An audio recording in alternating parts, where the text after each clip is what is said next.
I can't believe you think he'd beat me. What do you mean? I wouldn't beat him. 19, this is what? I boxed the world twice. Of course I'd do him. Cole Thompson, come on. Oh, well, it's not about me, is it? Okay. I thought we were back in 1999 there. All right, then, we're here in Riyadh. Of course, Francis Ngannou against Anthony Joshua. It's the final time these guys are going to be face-to-face to talk to each other. Yesterday, we had a public workout. AJ did his workout, just shot off straight away. And Ngannou was in the studio with us, talking away cool as a cucumber. Talk like a champion, walk like a champion, acted like a champion. Can he be a champion? Can he swap roles with AJ? We don't know. But now, we're here. It's the weigh-in. It's the last time these guys will talk to each other. And with it being the last time they talk to each other, the next time is the weigh-in. No nonsense. If there's going to be any nonsense, it's going to be today. I don't reckon so, boys. You know. Johnny Nelson rolling back the years to his old fighting days, which is why, if you're watching this, there was a slight sepia tinge to those pictures. You don't need to adjust your contrast. Always best turn it off. Always best to kick off with at least a mild insult. I find it just kind of centres the broadcast and gives us a good base to work from. It's press conference day. Joining me, Johnny Nelson, of course, Matt Macklin, and also Dave Caldwell. Dave, fresh off the plane last night. He did, though, bring a bit of Rotherham rain with him. About an hour or so ago, the heavens opened, and it wasn't looking particularly good. It took us all back, didn't it, to the rematch between Andy Ruiz and Anthony Joshua, where it rained for the first time on a Saturday, and I think in about 20 years. But luckily, that has just drifted away, and we're hopeful that it's going to stay away. But this place was a hive of activity. What's your first impression of this whole setup, though, Dave? Boy, this is madness. It's fantastic. What an unbelievable production and setup. You're in a little auditorium. It's the graphics, the production of it. It's outstanding. And do you know what I'm finding really crazy? I've been watching this on TV for the build-up. Is I'm here and I'm seeing all the teams working together, and it just looks it's mad. I've been in boxing a long time. Queensbury, the Hearns, everybody, they're all here together. It's fantastic. So press conference day today, it's going to be split into two. So the second press conference will be Joshua, Ngannou, Zhang, Parker, Nick Ball and Ray Vargas, and the rest of the fights on the card are going to be on the press conference that we're going to see first of all, which will be compared by Dev Sani, the first one, Josh Denzel, the second one. Do you expect that between the guys right up at the top of that bill, the ones we've been paying most attention to this week, the two heavyweight fights, do you think we'll see anything from them in terms of any real verbal sparring, Matt, or not? It only takes one person to hit a nerve, doesn't it? Negative, like you say, people are edgy, get closer to the fight. They've been talking about each other all week. You only need someone to have heard an interview where someone says, "Yeah, I'll catch him, I'll knock him out," or whatever, and it hurts the ego a little bit, and all of a sudden they fire back, and yeah, it could catch fire, and I imagine they'll be brought together for a head-to-head as well. Someone only has to lean a bit too close to you. You know what I mean? All of a sudden, we've got a situation. Yeah, I mean, that's true, isn't it? Because as fight week progresses, you see fighters change. Some of them just withdraw bit by bit into themselves. Some of them flick that switch really late. But for others, it is more of a process. And they get more tetchy almost as the minutes pass. And exactly, if they get their personal space invaded, then you can get a reaction. But we've got four very experienced fighters at the top there. You know what? I don't expect it from either Ngannou or AJ. I think AJ's a reactor. If he feels as though you're disrespecting him, you're getting in his face, you're trying to antagonize him, he'll respond to it. He's not a trouble causer.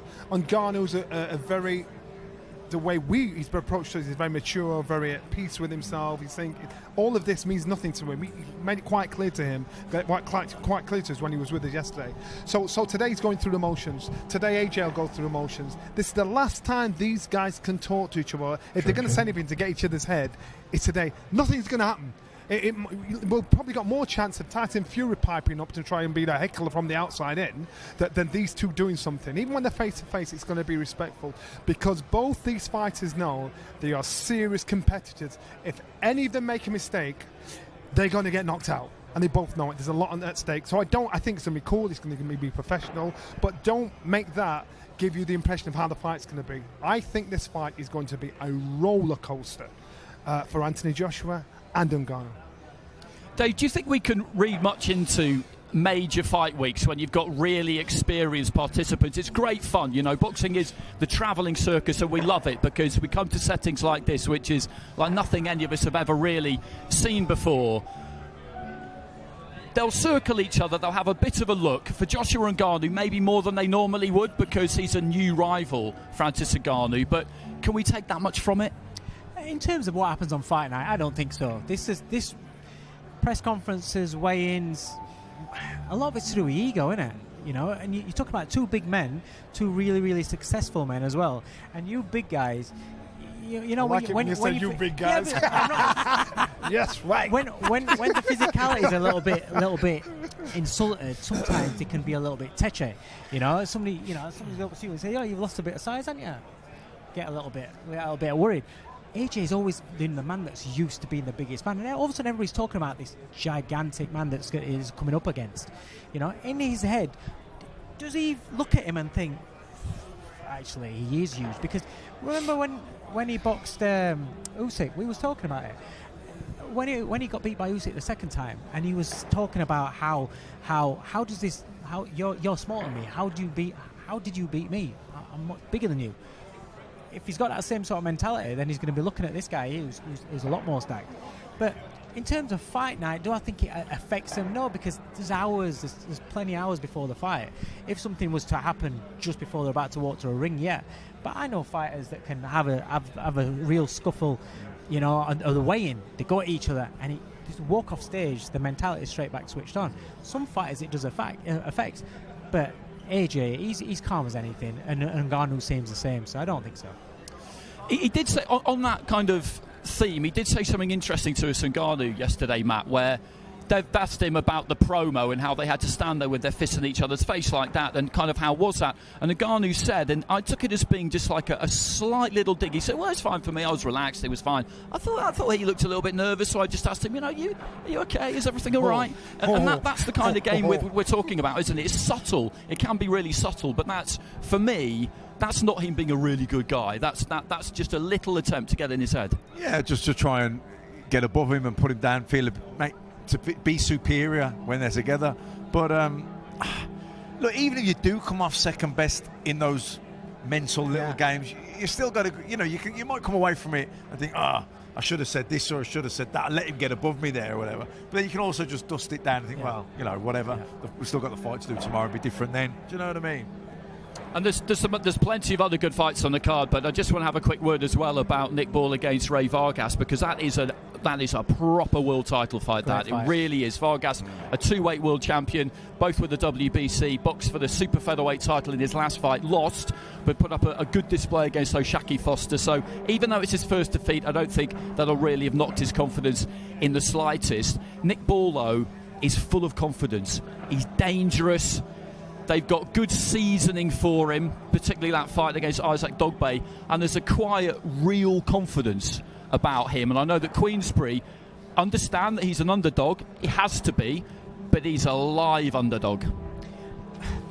I had Gav McDonald box Ray Vargas years ago, 7 years ago or something like that, and I remember the size of the man, because Gav is a big man for the weight, for the super bantamweight, and we looked across the ring of him, and he was very, very tall, Vargas, but he fills out after the weigh-in. When you see him tomorrow at the weigh-in, he looks very, very scrawny, but he fills out.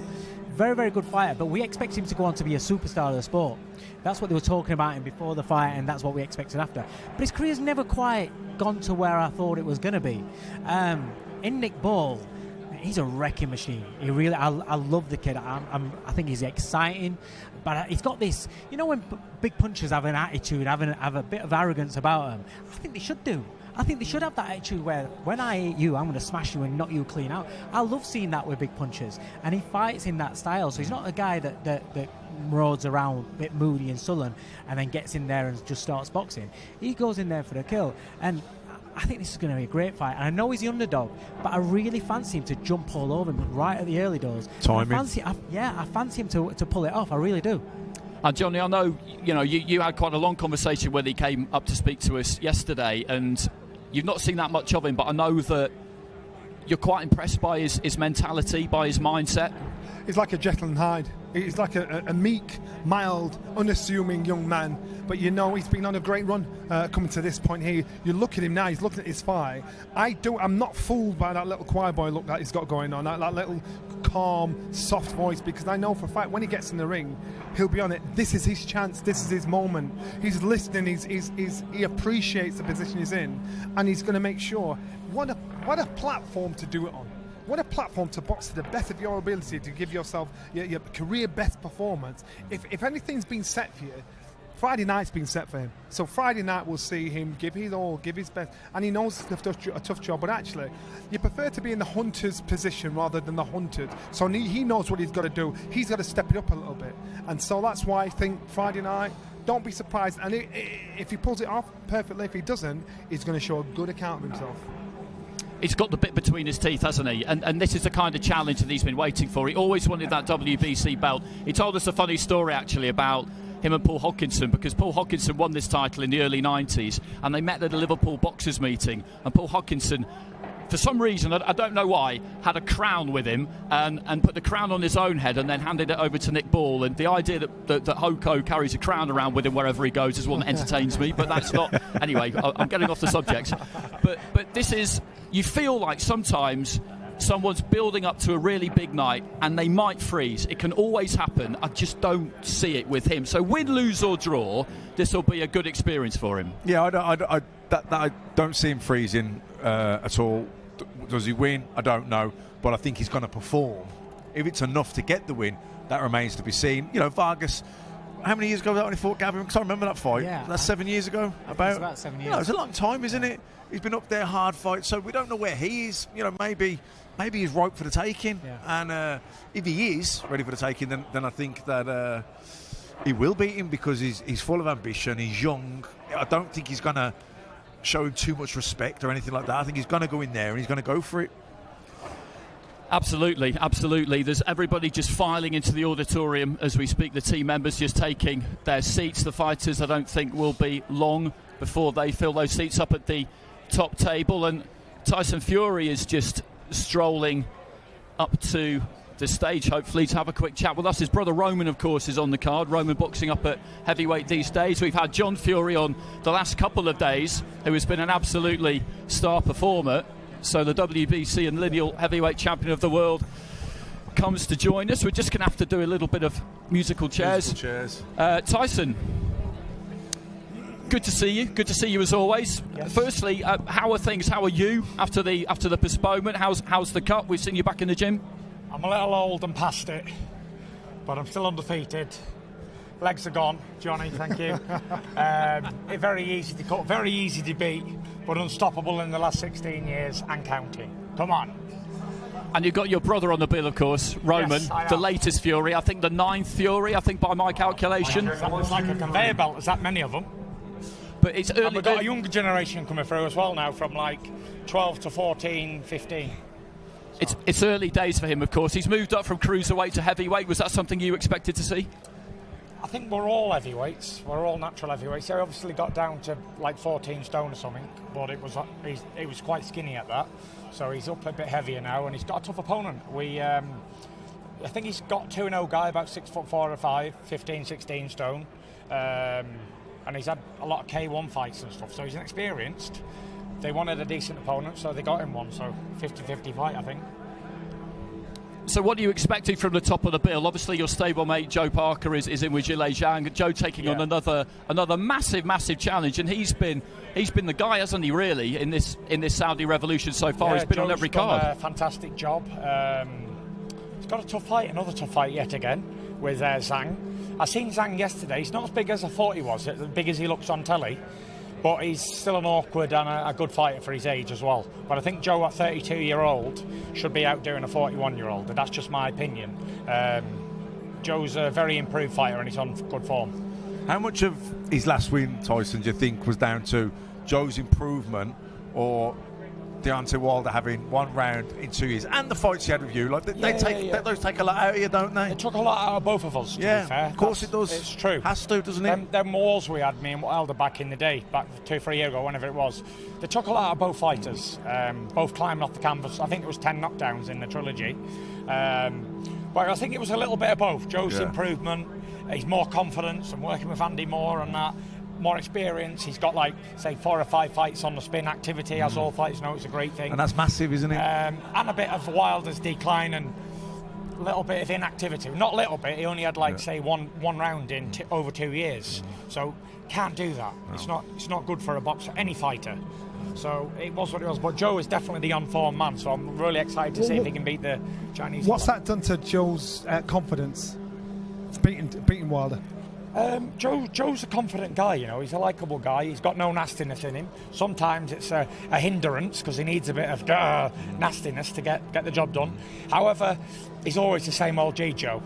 What you see is what you get. He's not like nice to the cameras and a piece of shit behind.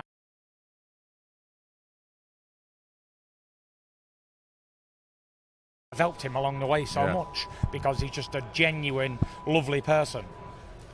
How about the top of the bill then, the nominal top of the bill, AJ against Ngannou? You made some mischievous comments as usual about how Ngannou should be thanking you basically for making millions. Because like, all of his UFC career made about $1 million, and I made him about, I think it was $6-7 million against me.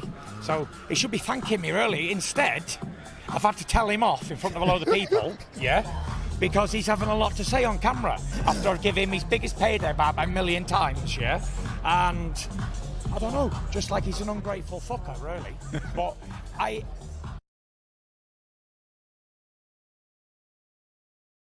because I had a lot of problems in that fight. We all know it was a shit performance. I'm not going to make any excuses because I never do.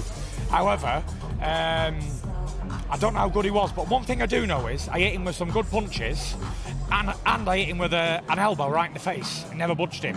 So I don't know how good his boxing is, so I don't even know how strong he is. But I know I was hitting him with full flush punches with 10-ounce gloves on, and he didn't budge anywhere. So it's a good fight. Here's the thing. I was with Turkey last night actually, and was talking about it, and he said the winner of this fight is going to get the winner of you and Usyk. After me and Usyk fight and then we do a rematch, then the winner of this will get a shot at that. So me and Usyk have 2 fights lined up this year. So the winner of that fight, then we'll get to fight the winner of this fight. So there's a lot on the line? So there's a lot on the line. It's not just a pretend fight like me and Ngannou had, so they said. There's a lot on the line. And I think when you're like a world heavyweight contender or whatever he is these days, there's a lot of risk for AJ, not really much reward other than money, which he's already got plenty of. Yeah. So the thing is you're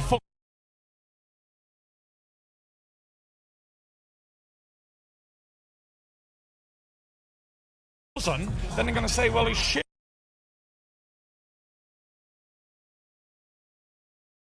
AJ and Wilder up there. Wilder lost to Parker. So now again, so you don't know exactly how it'll turn out. AJ wins on Friday. Then it's the case of AJ's either finally getting in with you, or finally getting in with Usyk again. Well, he's been busted by Usyk a couple of times already. We all saw that fight. It wasn't even really. It was one of them things where he just doesn't have the guy's number. Leave him to me. The little southpaw man, I'll slay him. No problem. Twice if he wants it. Leave him to the GK. And then we can get the Battle of Britain on, providing he gets past this big fella. Which is not a formality, because he's a big man, he can punch, and he's a strong big bastard. So it's this why it's an interesting fight, isn't it? Knockout Chaos is definitely a great name. So how do you think Ngannou will go about it? Because we were surprised by how composed he was in the ring with you, but do you think he might be more aggressive and really go at Joshua, given that, you know, people feel like there might be a weakness in the chin, and Ngannou definitely feels that? I don't know, you know. Listen, the man's been a world heavyweight champion, and you don't get that if you've got a glass chin, you know what I mean? You can't, anything, listen, we're rivals, so I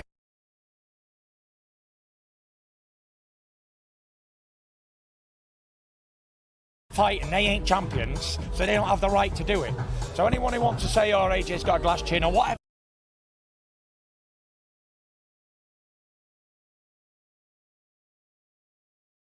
many times, no one's got a granite chin. Anyone gets hit the ones who says they got a granite chin haven't been punched properly. So if either one of these big men land on each other, it's going to be nights out. So we're going to find out, aren't we? That's why it's pay-per-view event for all these good fights. Okay, well, just before we let you go, I did see the pictures last night of yourself with His Excellency AJ Ngannou and Cristiano Ronaldo as well. I mean, there's some dollars worth of sporting talent in that room. How was that? It was good, you know. His Excellency Turki Al-Sheikh is bringing the stars out, isn't he? He's bringing all the biggest names in the sports together to the great kingdom of Saudi Arabia. What's not to like? I think it's definitely the sports capital of the world these days. You're looking very trim, if I may say. So how is training going? I'm around about 19 stone. I've not even started training yet, to be honest. Just watching what I'm eating, trying to just keep my weight down below 20 stone. And when I go into camp, we start camp. I'll start camp 7 weeks before. Yeah. End of March, I'll start camp. Don't get me wrong, I'm always doing training. Yeah. So camp for me is not just like starting to train. I'm always training. But start camp, go away, get focused on it. 7 weeks. Tell us about the cut. How's the cut healing up? As we get ready for knockout, you're all boxers. You know what cut is. Cut's healing all right. It is what it is. I've been cut plenty of times before. Not complained about it. It is what it is. If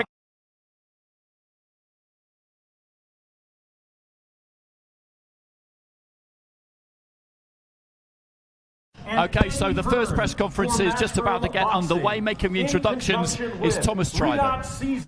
National Event Center, the General Entertainment Authority, GIA, Gold Star Promotions, Gimmick, and Sella. Let's now begin and welcome our participants. First, here is Juan Torres.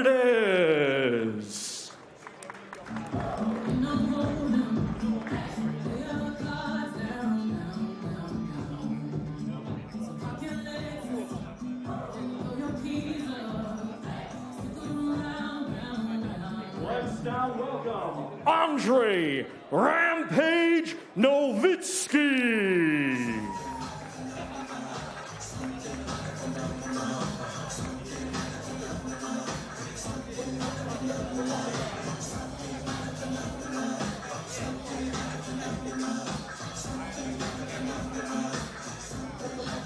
Let's welcome Roman Fury.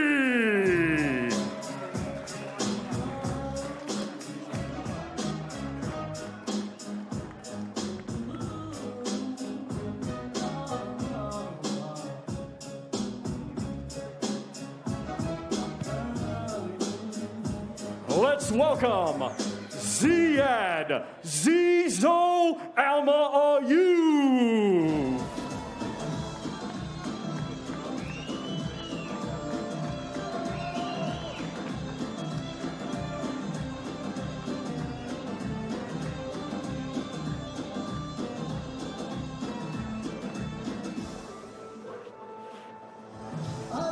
Let's welcome Louis the Medway Mauler Green.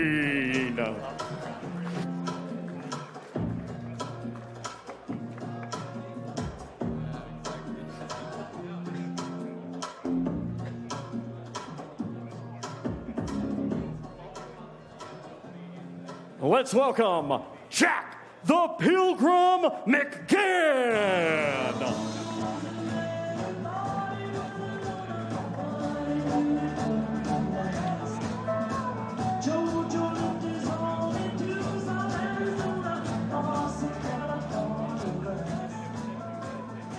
Let's welcome Kevin, the KO Kid, Lorino.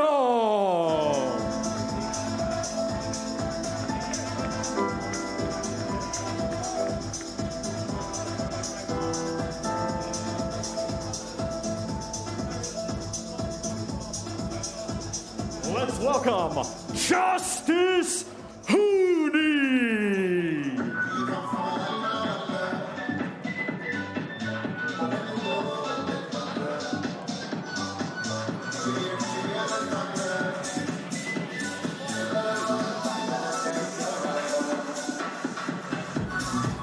Let's welcome Gavin Gwynn.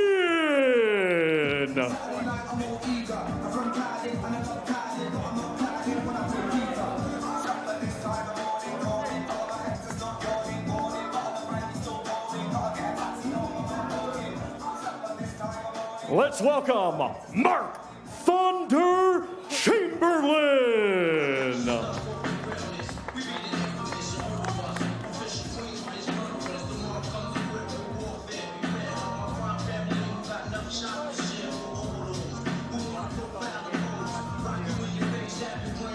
Let's welcome Magomed Black Lion Kurbanov.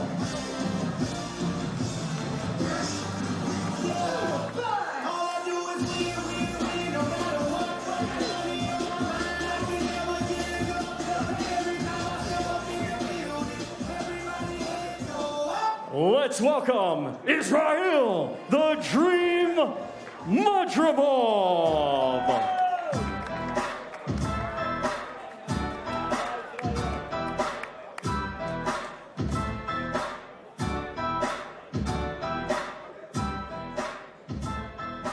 Let's welcome Mr. Eddie Hearn of Matchroom Boxing. Majestic. You know we finally here, right? It's Friday then, it's Saturday, Sunday. It's Friday then, it's Saturday, Sunday.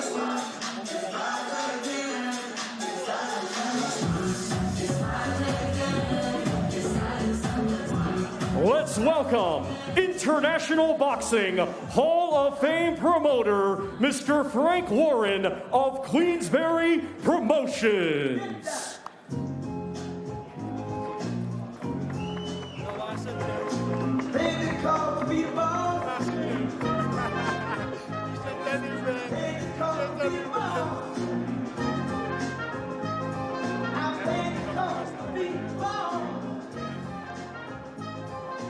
Here now is your host, Mr. Deb Sonny. Thank you very much. Thank you very much, Thomas Schreiber. Thank you very much, Thomas Schreiber. Got a bit of a mic issue, but thank you, Thomas. Thank you, Majestic, as well. Some tremendous ring walk anthems there. Hello, hello, wherever you are joining us around the world. Welcome to the Kingdom of Saudi Arabia, welcome to Riyadh, and welcome to the biggest boxing show of the year so far. Ladies and gentlemen, welcome to Knockout Chaos. Two of the most ferocious beasts that walk the planet will collide this Friday night for your viewing pleasure. Former two-time unified world heavyweight champion Anthony Joshua, a resurgent, a hard-hitting Anthony Joshua, takes on the lineal MMA heavyweight champion, the man they call the Predator, Francis Ngannou. It's all part of Riyadh season, and Riyadh season really has become the global home for big-time boxing. Over the last few months and going up to the end of May, the Kingdom of Saudi Arabia and Riyadh would have played host to some of the biggest boxing events to take place in recent years. It all started with the battle of the baddest, Fury versus Ngannou. I can see Fury in front of me here. It all started back in October with that big event. We moved on to the Day of Reckoning, the star-studded Day of Reckoning in December. We have this Friday night, we have Knockout Chaos. And then, of course, May 18th, the real date for your calendar, right here in Riyadh, the first undisputed heavyweight championship fight of the four-belt era. Tyson Fury and Alexander Usyk will be taking place right here in the Kingdom. So, we'd like to, at this point, thank the people who have, of course, made all of this possible, this huge event. Firstly, let's please explain our thanks to His Royal Highness, King Salman bin Abdul Aziz Al Saud.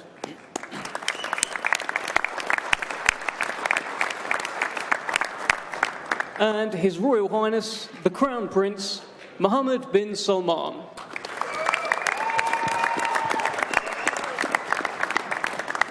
And, of course, His Excellency, Chairman of the General Entertainment Authority, GIA, Turki Al-Sheikh. And a big thanks to all of the teams of GIA, Riyadh Season and Seller as we continue to work together to deliver historic nights in the Kingdom. Now, this event is live in the UK on Sky Sports Box Office and DAZN pay-per-view, and live around the world on DAZN. Very shortly, we'll be hearing from some of the main characters: Anthony Joshua, Francis Ngannou, Big Bang Zhang, Joe Parker, Ray Vargas and Nick Ball. But first, we're talking about special moments on Friday. There's a lot of fighters here that could get some special moments of their own. Let's bring in a couple of big-time promoters. It's all about big-time boxing. Let's bring in the big-time promoters making this all happen. Hall of Fame promoter Frank Warren, I'm going to come to you first. You know you've got a big show when you have to split the press conference into two.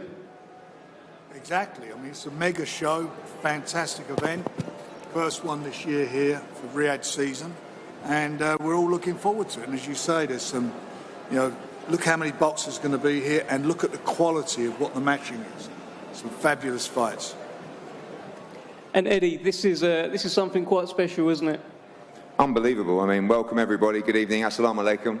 And of course, thank you to, as you said earlier, the Crown Prince, His Excellency Turki Al-Sheikh, who has become one of our favourite people in boxing, not just because he's delivering the fights the fans want to see, but his passion, his enthusiasm. And I think I speak on behalf of everybody here, the fighters, when I tell you that this place is special. It feels like a second home for us. We've been here, every other month now. People always ask me what it's like in Saudi Arabia. Come and see it for yourself. Incredible. I think this fight card, pound for pound, is actually better than the Day of Reckoning card, top to bottom. I think there's some fantastic fights on the card. Of course, you've got Zhang against Parker coming up in the second press conference, but look out specifically for these two guys. Israel Madrimov against Kurbanov, 10-0 undefeated against 25-0. That fight just officially been made for the WBA Super Welterweight World Championship, the full title. Our heavyweight charge, Justice Huni against Kevin Lorena. Frank's guy, Nick Ball, going for the WBC world title against Ray Vargas. Tremendous fight. And of course, His Excellency's favourite, Mark Chamberlain, against Gavin Green. It's a domestic blockbuster, so can't wait. Huge main event, huge undercard, another blockbuster here in Riyadh. Thank you, Eddie. Thank you, Frank. Let's speak to some of the fighters involved. We've got a very intriguing heavyweight fight between an unbeaten Ukrainian giant here in Andrei Novitsky, who you can see at the end of the table. He came onto the live stream yesterday and he blocked out the sun. He's an absolute giant. He takes on Juan Torres. Now, this fight is in association with Boston Boxing Promotions. Now, I'll start with you, Juan Torres. It's a big opportunity for you. You're coming all the way from Texas. You're a bit of a rough and tough fighter from Texas. What does this mean to you this night? I'm definitely excited about the opportunity, but I've been on the big stages before. The lights, the cameras, they don't bother me. I'm just here to swing and bang. Well, the guy that you're fighting, look, as I mentioned, he's a big guy, big Ukrainian giant. What's the plan here? How are you going to take him out? I got to take him out with body shots. I mean, he'd be dumb to not know what I'm going to do. I'm going to stay inside and I'm going to tear his body up. Well, I spoke to Novitsky earlier in the week, and he said to me he's going to give you no chance to punch him, and he plans on winning by KO. So that sounds like a difficult night. I've never even hit the mat, so good luck with that. Okay, well, let's bring in Andrei Novitsky. Andrei, right on the other end of the table, a big moment for you. We know all about Ukrainian heavyweight giants. We've seen a few. They tend to do quite well. Tell us how you're looking forward to Friday. Hello, Saudi Arabia. I want to show you a good stuff fight, and I want to show you my skills in my fight, and I can show you a very good boxing. And this man here, he plans on taking apart your body on Friday night. What do you think about that? Oh yeah, he's doing apart all day long. I don't know. No problem at all. Okay, what's your fight prediction then, Andre? What's going to happen? Yeah, I show you the boxing in my fight. Yeah. Fantastic. We look forward to it. Cracking heavyweight fight to start off. Juan Torres and Andrei Novitsky. Let's talk to a young man whose surname you will certainly be familiar with. He is the brother of Tyson. He is the brother of Tommy. He is the son of Big John, of course. It's Roman Fury down the other end of the table. And Roman, I mean, this is a big moment for you. It must be quite a proud moment to follow in your brother's footsteps and be on a show here in Riyadh. Yeah, I'm very happy to be in the Kingdom of Saudi Arabia again. It's a beautiful place. It's my third time out here in the space of a year, so I feel like a bit of a resident. But I'm not complaining, and I'm the third Fury in line. It's now my time to make a name for myself and get people talking about me, you know. So that's what I'm going to do Friday night.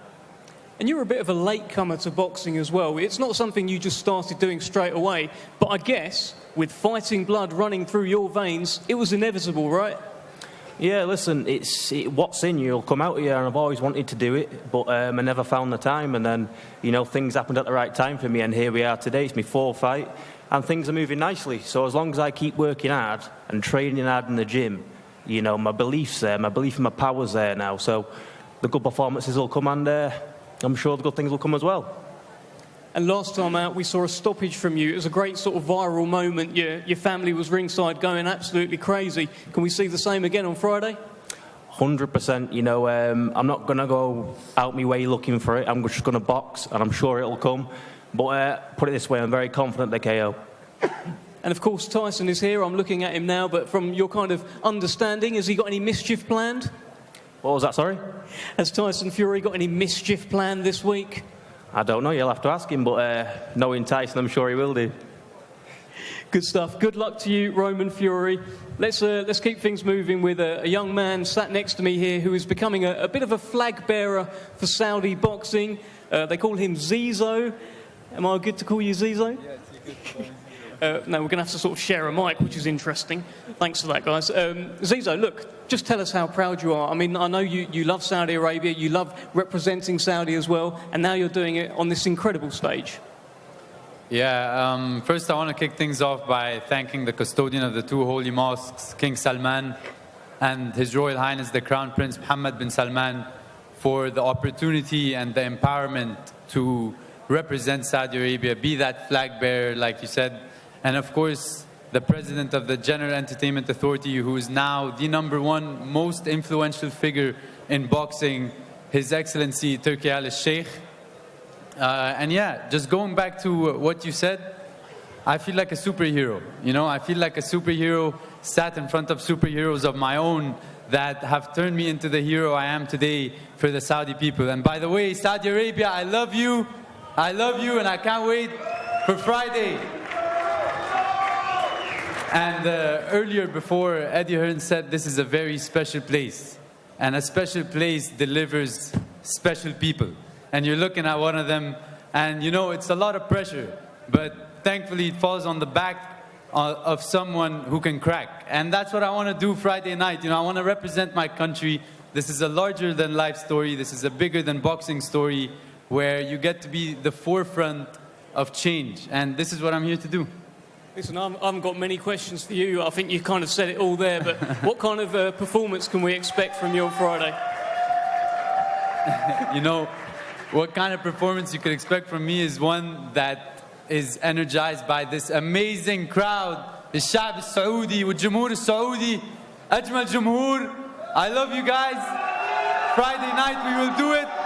Friday night we will make history, as I always do, but I love being the first to do stuff. I love being the first professional boxer from Saudi Arabia, the first world champion, inshallah, the first unified, undisputed, multi-weight. But what's more important is to be the first of many. That's why I'm here. I'm here to set it up for those who come after me. I didn't have a blueprint. I'm drawing that blueprint for them. And if it's easier for them, they could do much more than I am today. Fantastic. Fantastic stuff. Tyson Fury leading the applause here in the front. Fantastic stuff.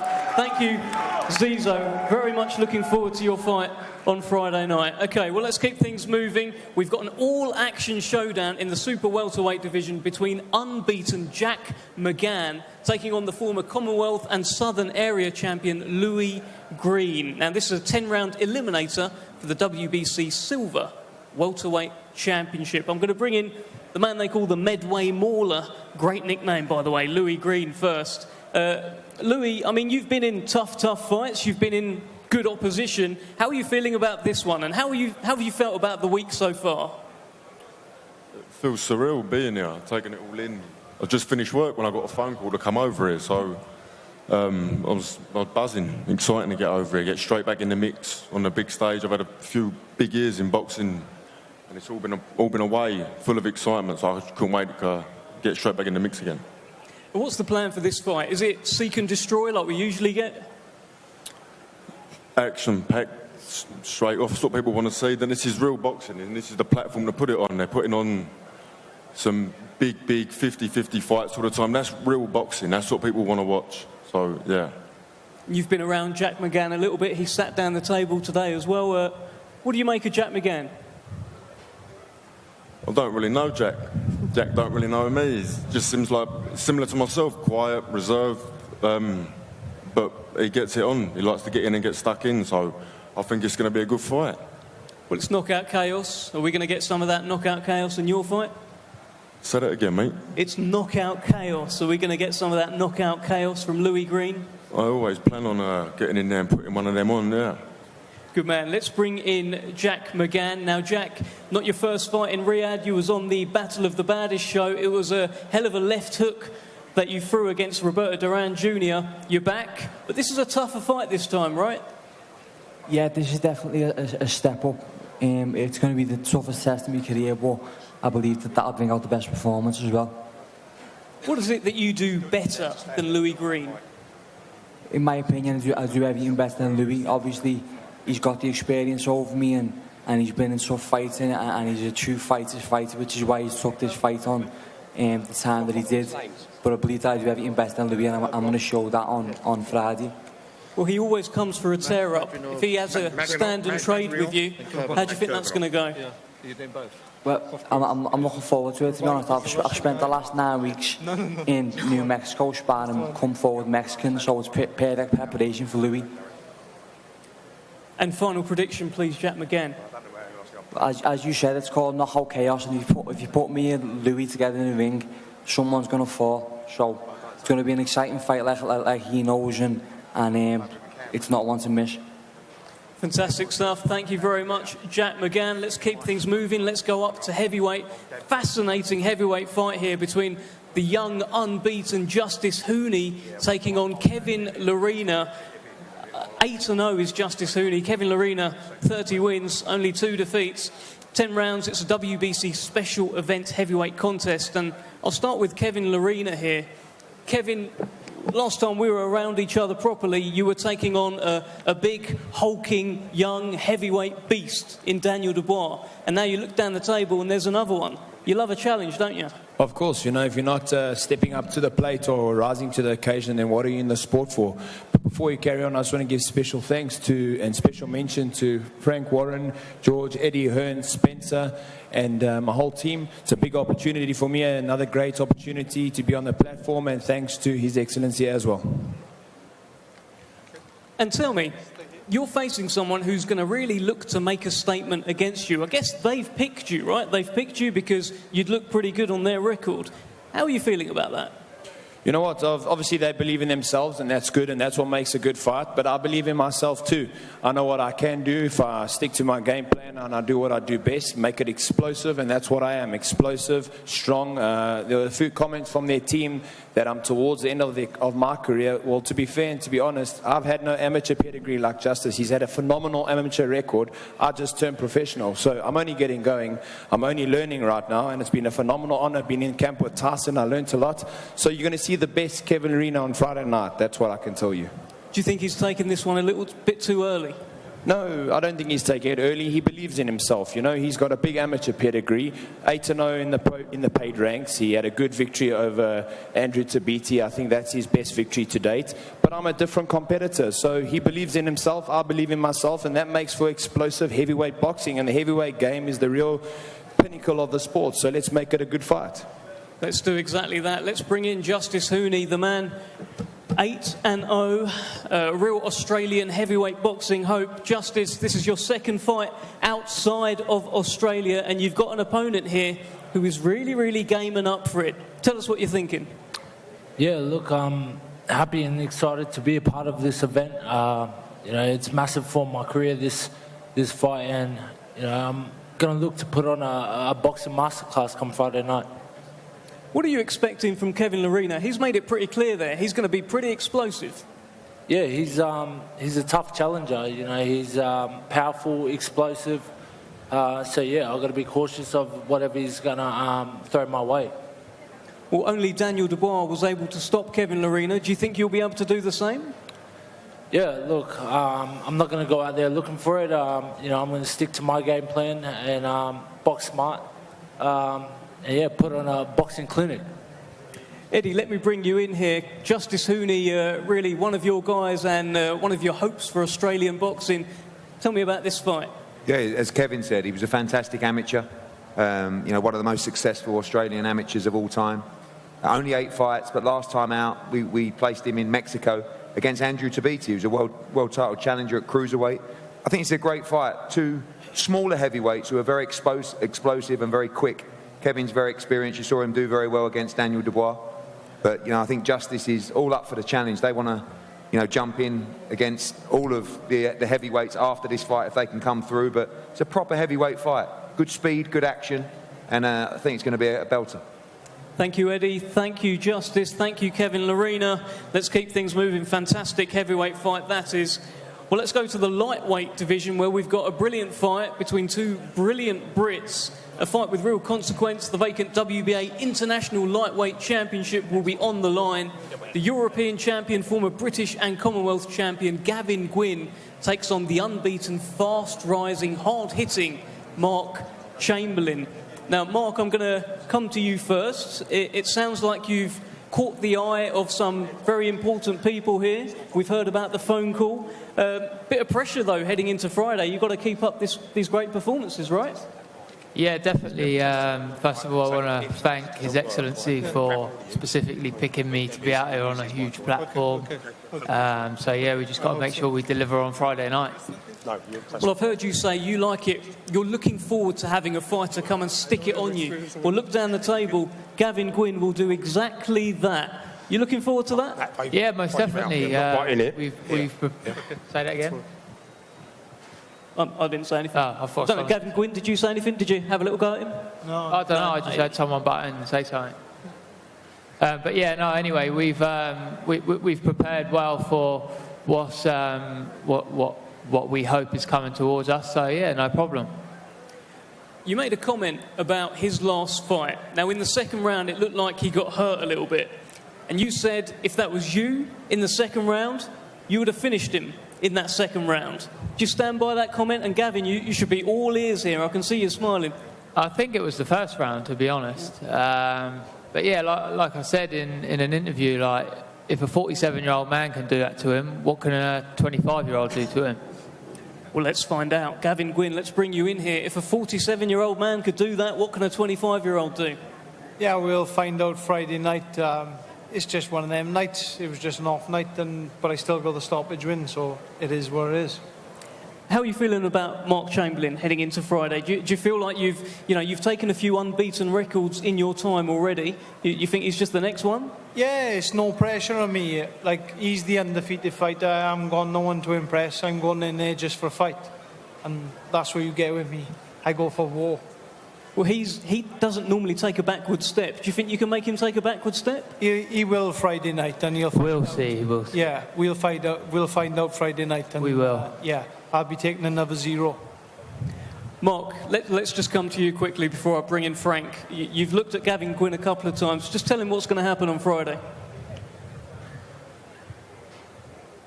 You're going to get beat. Gavin, any response? Yeah, I'm gonna win.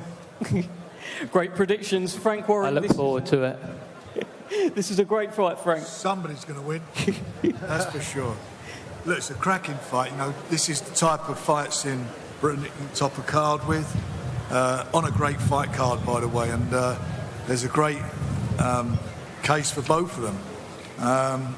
And they're on a big platform. It's a massive platform. You know, His Excellency asked specifically for Mark to be on the card, and he said he wanted, we want to make sure he's in a really good quality fight, and that's what he's in with, a good quality fighter in Gavin Gwynn. So both of them have got a great opportunity to go out there, show what they're all about, and hopefully they'll have a future on further cards out here. It's in their hands, but it's a marvellous opportunity to show what they're both all about. Okay. And I think we're going to get a real good quality, cracking fight. There's a lot at stake for both of them. Brilliant fight down at lightweight. Mark Chamberlain and Gavin Gwynn, WBA international belt on the line. And there is a WBA World Super Welterweight title on the line between two unbeaten fighters here. Israel Madrimov takes on Magomed Kurbanov. Now, if you're a boxing fan, if you're a fight fan, this really is one to look forward to. Eddie, I'm going to bring you in first here. You are the promoter of Madrimov. You've been championing this mini Golovkin for some time as well. Tell us about this fight. Yeah, he's a special fighter. You know, I think already he would have taken this fight in his second or third fight. They wanted to move him really quickly. He's had the benefit of plenty of experience globally around the world with us. He's unbeaten in 10. And like you said there, this is just a real old school throwback fight. It's impossible not to be a classic. Kurbanov, we've seen, great fights with Liam Smith and many others. He's 25-0. It's a massive opportunity for him. But this guy, we've always felt, was very special. He's a real athlete. He can really punch. But this one, I think, could steal the show on Saturday night. And now, as I said, the full WBA World Championship at light middleweight, it's massive for both guys. You've got the likes of Terence Crawford moving up to the division, looking to fight for world championships. This will change their life on Saturday night. And Kurbanov's a great fighter, but I believe my man will give us back-to-back world champions with the WBA in 2 weeks. Well, let's start with Magomed Kurbanov. Magomed, I think there's a translator around here somewhere. I'm looking at him. That's great news. I guess you've been working your whole life. You've built up a 25-0 brilliant record. I mean, this is it. This is the world title shot. How are you feeling? Ты достаточно, долго свой рекорд набивал. Это достаточно впечатлительно. Как ты вообще себя чувствуешь? Как ты, до этого дошел? Салам алейкум, Саудия. Спасибо всем большое. Очень хороший шанс для меня. И я дрался у себя дома, но ринг для меня есть и дом. Мне без разницы. У меня выпал шанс, я 16 лет в боксе, чтобы ради этого боя. All my life I've been fighting in home, and but for me the ring is the home is everywhere where there's a ring. So and I was waiting for this chance for 16 years, so and I'm gonna use it. Final question: how do you beat Madrimov on Friday? Как ты собираешься побить Мадримова в пятницу? Обычно, как всех 25 побил. As usually as I've done 25 fights before. Fantastic stuff. Well, let's bring in Israel Madrimov. You are another fighter patiently. I know you've been very patiently waiting for this opportunity. Now it's finally here. You've got an unbeaten opponent in front of you. How's this all going to go? Израиль, мы знаем... 1, 2, 1. Израиль, мы знаем, что ты был достаточно терпелив к этому бою, и вот этот шанс выдался. Как ты себя чувствуешь, как оцениваешь? Assalamu alaikum. Hello, everyone. I'm so happy to be here. Thank you, His Excellency, giving this chance, this opportunity. Thank you, my promoters, World of Boxing and Mushroom, my team, WBA. I'm ready, inshallah. Let's go. Nice words. Final one for you, Israel Madrimov. You heard Eddie Hearn talk there about Terence Crawford. That could be a huge fight for you down the line if you come through. Tell us how you feel about that. Есть разговоры по поводу потенциального боя с Кроуфордом, если ты станешь чемпионом. Что ты об этом думаешь? Сейчас вот этот бой проведем и дальше посмотрим. Это для меня тоже интересно. Well, potentially this is very interesting for me, but let's be focused on that fight. Let's see in the future. Fantastic stuff. Thank you very much, Israel Madrimov. That concludes the undercard press conference. We're going to get some face-offs down the front. Stick with us. The big guys will be on the stage very, very shortly. Thank you. Okay, so that wraps up the first press conference. I enjoyed that, basically because there was a bit of adrenaline coming off that table, which you don't always get 2 days out from fight night, but they all realise what an opportunity this is, and they all realise that what people want to see are entertaining fights. They all want to provide entertaining victories, because there was a bit of a theme to everything that was said there, wasn't it? They're ready to let the hands go, all of them. it's the biggest stage, and for a lot of them, it's the biggest, the biggest opportunity that they're going to get to make a name for themselves, to stand out from the crowd. So they know they've got to go out there and put on a performance. You get an opportunity in boxing, and you take it. It leads to another opportunity, and you've got to keep going. Okay, so joining us up on stage is brother of Tyson, Tommy Fury. We've had an absolute Fury fest over the last few days. We've had John on a couple of times. He's been on spectacular form. Roman, Tyson a few minutes ago. Now yourself, Tommy. Thanks for coming over. How are you, first of all? I'm very well, thank you. Always a pleasure to be in Saudi Arabia, and it's just nice to take a back seat and watch Roman do it. We're normally here for Tyson or whatever. I boxed that here.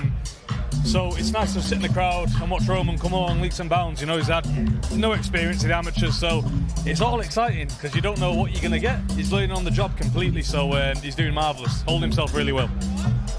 For us, we kind of feel like any Fury is destined to box professionally at some point. So even though we know he's got no amateur background, we kind of felt like it was probably going to happen. But I mean, did it look likely to happen to you? Were you surprised when he decided to box?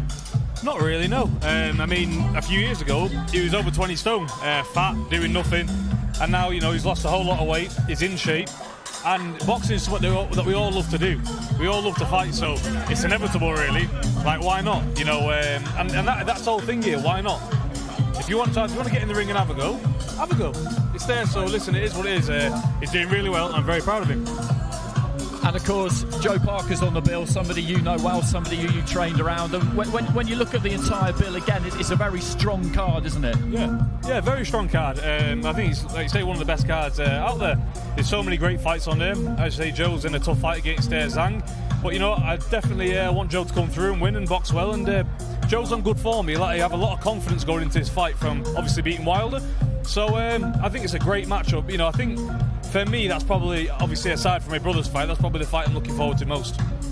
A lot of the fighters on this card have boxed over here before, but some of them won't have. You've done it yourself. How much of an advantage is it to be used to these surroundings? How different is fight week here than it is at home?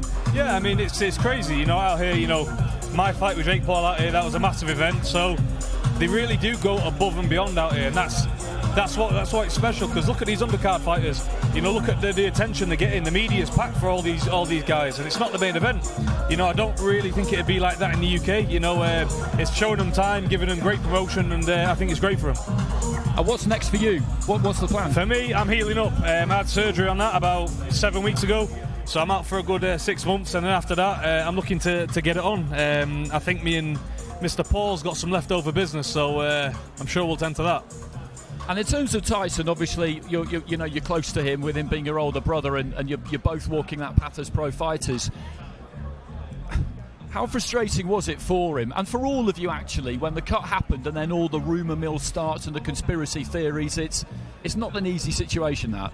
No, definitely not. I mean, you had a fair amount of people coming up with all rubbish, like, oh, he's cut himself, he's done this. Nothing of the sort. Any man that can go in the ring with Deontay Wilder 3 times is not scared of what he's coming up against.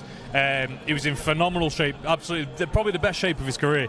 He was ready, and I think if that fight would have gone ahead, it would have been over in 6 rounds. But listen, cuts happening, it's a fight game, it is what it is, it happens. So we've got a new date of May 18th. He's still in great shape, as you can see down there. So it's just, it's a bit longer than we all wanted to wait, but the same outcome is going to come. Well, just watching the face-off, and this is a really, really good fight, actually, that we haven't spoken about yet this week. Israel Madrimov up against Magomed Kurbanov. There's a little bit going on behind the scenes, but they're here now and they're ready to go. Interesting to hear Eddie Hearn announce this as being for the full WBA title. So Jamel Charlo was always going to vacate it, but a few days ago he hadn't done officially. It's a great fight, that. Russia up against Uzbekistan. Matchroom World of Boxing up against the Russian Copper Company and the Titovs. It's a real Game of Thrones clash. Listen, that could be the best fight of the night. Kurbanov, good fight. We know him from the Liam Smith fight. But Madrimov, to me, is someone I've been impressed from the very start when he turned pro. I thought he was so strong. If I had to pick, I think I'd go with him. I'd go with Madrimov, definitely. But I think that could be that fight will be explosive. Dave, you've seen a reasonable amount of Madrimov, I know. It's very impressive. Yeah, he's a well-schooled fighter. He can bang. He's smart, and I know he's there. He's going to be very, very focused on this job tonight. But that extra carrot of you're going to get the 154 title at WBA. You know that Crawford wants to step up.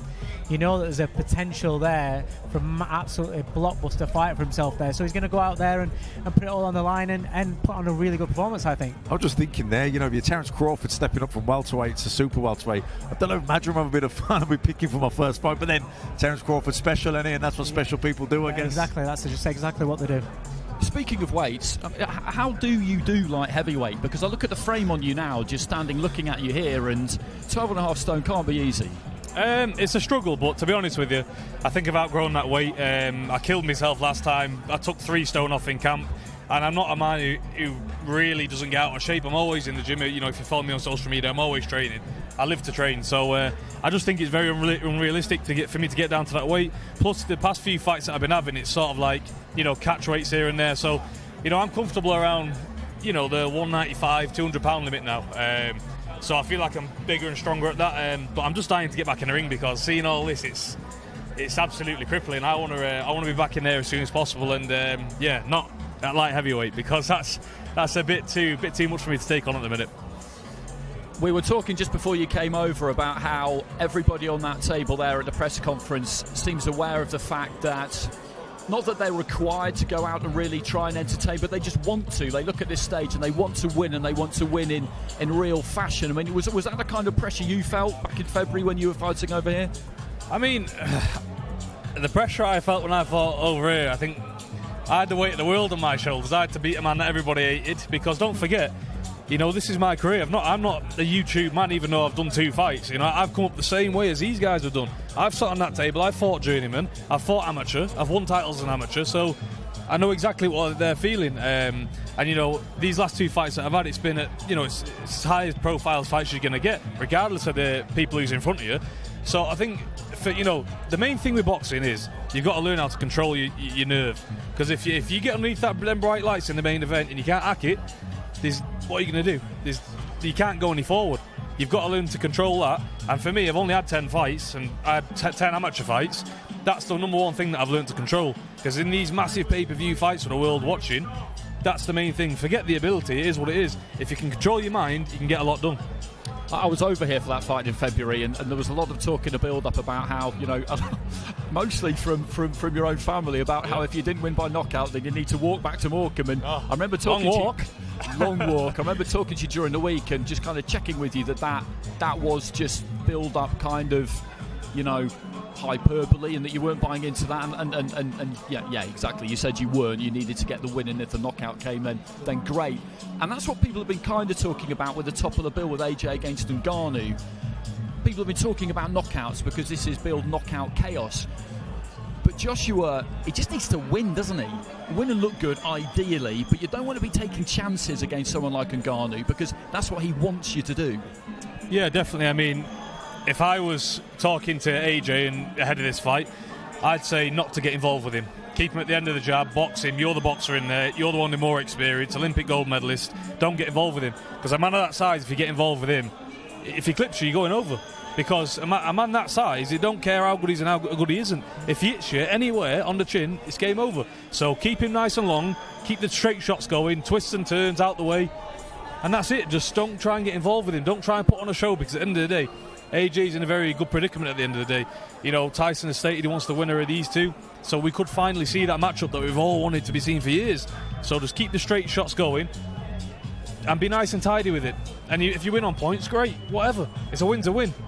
I'm pretty sure he'd rather a win than end up on the canvas. But I think AJ's going to win this fight if he doesn't get involved. If he gets involved, it could be a very different story. Okay, Tommy, thanks for joining us. Thanks for your time. Thank you. Good to see you. We'll let you go. I think Spencer Brown is just lurking in the wings, actually. If we could just usher him in. Spencer just wants to come round the front there. We'll just do a straight swap.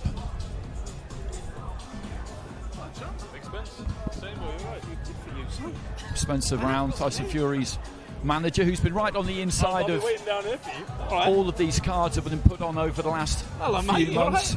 Spencer, I was saying, you've been right on the inside of this right from the beginning, when it was in its formative stages, when it was kind of a concept rather than a reality, and now the 3rd card that's been put on with the General Entertainment Authority.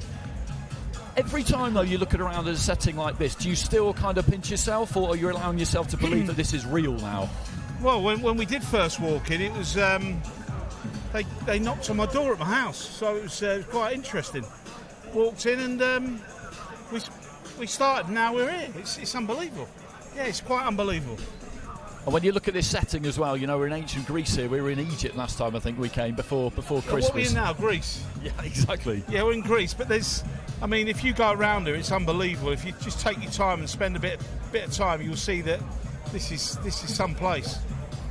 And Matt, from a fighter's point of view, you know, I think all ex-pros, all former pros who are now retired, kind of look at what's happening here and think to themselves, God, if only I was around now, if only Spencer and everybody had done this when you were fighting. Yeah, but I think probably the people of every era probably say the same, don't they? There's always progression, isn't there? But yeah, of course, you think, wow, you know, the zone money wouldn't mind being around for that. In all different sports as well. I know this again, you know, there's always more money coming into the sport. It's blown up really, boxing, the last sort of 10, 15 years, hasn't it? I think as well that not just Riyadh, but the Middle East are now all starting to get on it. It could get massive in the Middle East.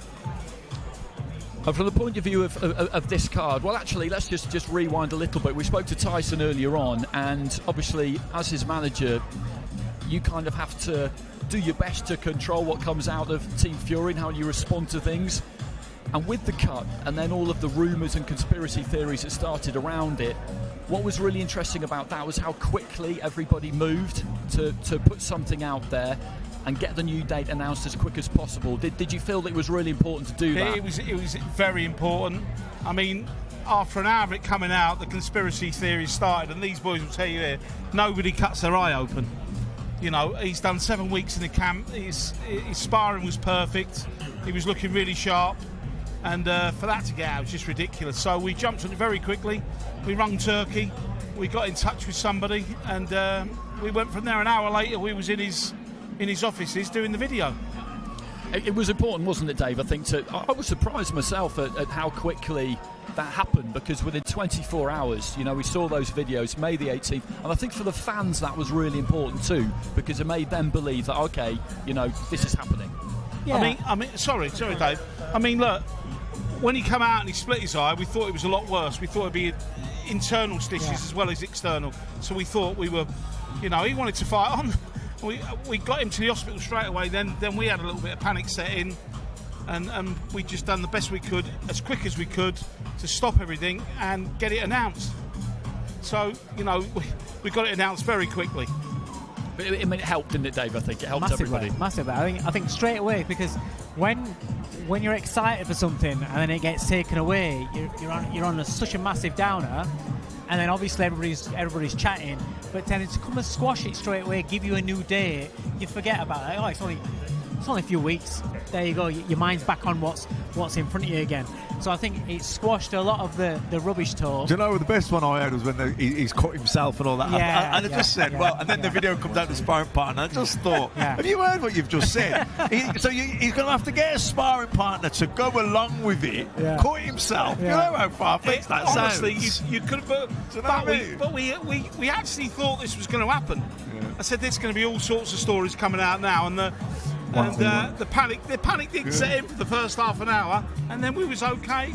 We got it done. We got it announced, and after that, it's been very good. We were actually talking about it, and like you said, he said, look, usually these things, the most obvious thing is the right thing. He just got cut in sparring to heavyweights. It happens. How many times did it happen to you? Do you know what I mean? It's never happened to me. I never got cut in sparring, but I've seen it happen. But you know what? The final week of sparring for fighters, Bellew used to hate it. He used to be absolutely terrified that final week, because we've had it where the last sparring session you get an injury. I've even had a fighter get injured in the last round of the last spar of camp.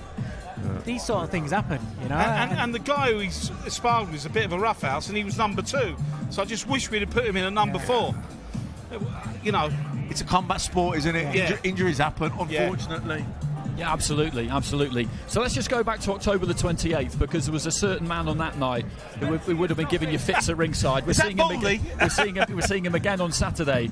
And Ngannou, he just fascinates me because we still probably don't really know exactly how good he is or what he's going to do on Saturday. What we do know is that he's got these heavy hands, this kind of freakish, knock you out with his fingers kind of power. What are you expected from him against Joshua? I expect a bit of trouble. I think he's a monster. Have you been up close to him? Yeah. This is a monstrous man, and I'll just reiterate what Tyson said. He said he hit him as hard as he could, straight down the pipe, and he just looked at him. And he thought, well, I'm in for a hard night's work here. Then he said he missed him and hit him accidentally with an elbow, but full on. He said, and he just looked at me again. And I thought, hold it a minute. Might be in a bit of trouble here. And he's a big, powerful, monstrous man. And he seemed to have no fear at all, did he? He didn't fall for any feints. He didn't fall for any of the movement that Tyson's got. Me personally, I think Anthony Joshua will win on points. But it's not going to be an easy night's work.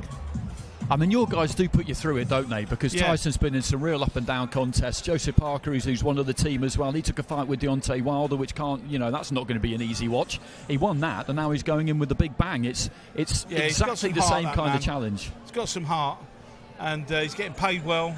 And if he wins, he gets another. It's a rematch. So everything's there for Joe. If he can take this opportunity, it's massive for him, huge. Okay, let's get a couple of predictions from you then before we let you go. So Zhang against Parker. Parker on points. Okay. Do you feel like if he takes him into the second half, Joe, that's the key really? Because Zhang's gas tank is suspect, isn't it? Me personally, and I've seen his fitness and his. He just seems to have a lot better game plan at the moment. He was down and out. He had no game plan against Joyce. He wasn't very well that night. He's come back. He's done the business. I think Parker on points. And AJ Ngannou? I think AJ on points as well. Okay, I think we're in for a long night. So no knockout chaos then? Not in those fights anyway. I mean, not for me, but obviously other people have got other opinions. These boys will tell you all different, and they know more about it than me. But that's my opinion. Okay. Always welcome. Thanks very much, Spencer. Cheers, always boys. Good to see you. See you later. Spencer's probably had about 12 missed calls while he was doing that spot with us there. I didn't ask him last time I spoke to him how many times a day does he charge his phone, and he basically says that his phones are never off charge. If we just move it around this way slightly, I mean it's a hell of a thing to be on the inside of if you're him, because the eyes of the world are on these cards, and what we didn't really get into there with him was the fact that again people are looking down the line. If Joshua beats Ngannou and Fury beats Usyk, then we could have this. Those kinds of predictions haven't gone brilliantly, have they, in the cards we've had over here? People don't learn.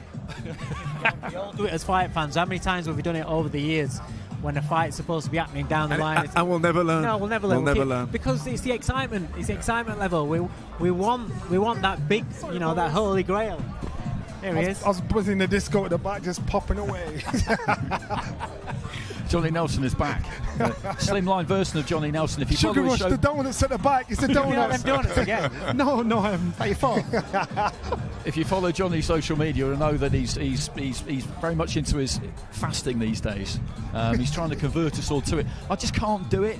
I was kind of midway through one today, and then there's a chip stand round the back there, and discipline. You can do it until you get hungry. Yeah, I mean exactly. You'll do it. There's 3 left.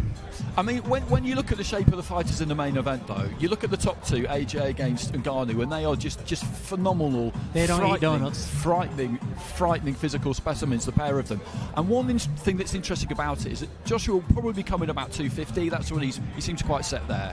Ngannou will be mid 270s or low 270s, so probably a stone and a half heavier than him, and it's all weight, it's all muscle, and that's not something he'll have had before. I mean, Ruiz was a lot heavier, but Andy Ruiz, with respect, carried weight he didn't really need. I was thinking that myself. The only guy he's fought that's probably as big or bigger than him was probably Klitschko. Yeah, true. That's a long time ago. Now, there's a lot of fights ago. He's a much different fighter now, isn't he, AJ, than the one that fought Klitschko? He was very much on the ascent. Klitschko doesn't use his physicality as in a strength base. On the inside, he can't. He's somebody that wants to keep you at long range and chop the right hand over, chop the right hands in. Whereas Ngannou is very, very athletic. Obviously, we know his capabilities as an MMA fighter, but obviously when they get in them clinches, just the physical. He doesn't have to do anything. Yeah, when you're beating with somebody that's just physically strong, even if they don't punch hard, they're physically strong. When they get on the inside, in the clinches, they just drain you. They just zap your strength. Now, if he starts putting a bit of strength into those little clinches as well, does that drain you some more? You know. I keep trying to make the point of Ngannou that we look at the side of him, we look at the build, we're talking about the way. It's like Tyson Fury. We've had him in here. The size of this guy, you wouldn't expect a guy that big, that tall, that heavy to move the way he does, which is why he's so successful. Part of why he's so successful as a fighter. You look at Ngannou, another freak of nature. The size of him, he's not out of proportion. He's just a big, strong unit. May not be as fast as Fury, but everything else is in proportion. So now Anthony Joshua's up against somebody that he's going to jab and bang hard.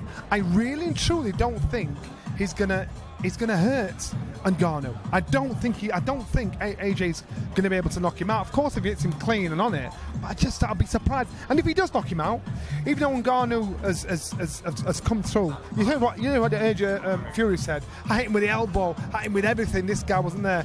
Fury's not as big a puncher as Anthony Joshua, but Ngannou, everything about him, it just looks like hard work written all over him. So I'll tell you what would be interesting. If AJ does rock him, does he lock on and try and go for the finish, or does he stay keep it long? Because remember what happened with Ruiz? Yeah, that's right. Don't do it. He's hurt Ruiz. He's gone in for the finish and got clipped. You know, he won't want to make that mistake again. So even if he does rock Ngannou, it would surprise me if he still just keeps it long. I think we probably feel, don't we, that Ngannou's the kind of guy where if he does get hit like that, he'll just throw back. He'll throw back. He'll do what Ruiz did, which was Ruiz's default setting when he got hurt, when he got up off the ground, was to just throw. Yeah, and the thing is, Ngannou's not afraid to punch with as well, you know, and punch in between, and that's where it's dangerous when you're opening up yourself. Exchanges. So if somebody's not afraid to exchange and throw at the same time, and he doesn't have to land clean to hurt you because he's such an heavy-handed. Facts is facts. Facts is, you know, we're looking at one fighter that all he's got going for him, as far as I'm concerned, is that punch power. He's lacking in experience. He's lacking in professional fight. All of that stuff against another fighter that's done it all. He's reached the heights of the heights in our game. So that one chance, we're making a big deal of that one chance we're talking about, that power that he's got. Because I don't think any of us think he's going to be able to outbox Anthony Joshua. I don't think any of us think he's going to do anything else but land one big powerful shot, and it's how Anthony Joshua reacts to that shot. And don't all think it's about the chin. You know, if he's got a glass chin or not, it doesn't matter. He hasn't got a glass chin. He's a tough cookie because Anthony Joshua's never been out cold. He's always got it when he's been put down.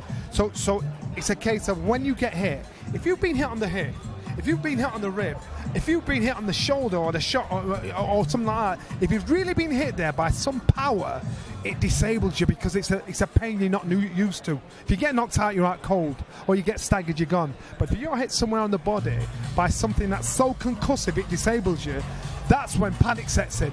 So if AJ does hurt him and he rushes in to finish him, that's going to be the scary bit. That's where he's got to keep his ego in check and torture him like a cat with a mouse. Yeah. He's got to pepper him, keep him long, and make him stretch out. Don't get greedy, don't get giddy. And that's the time when ego's got to be in check.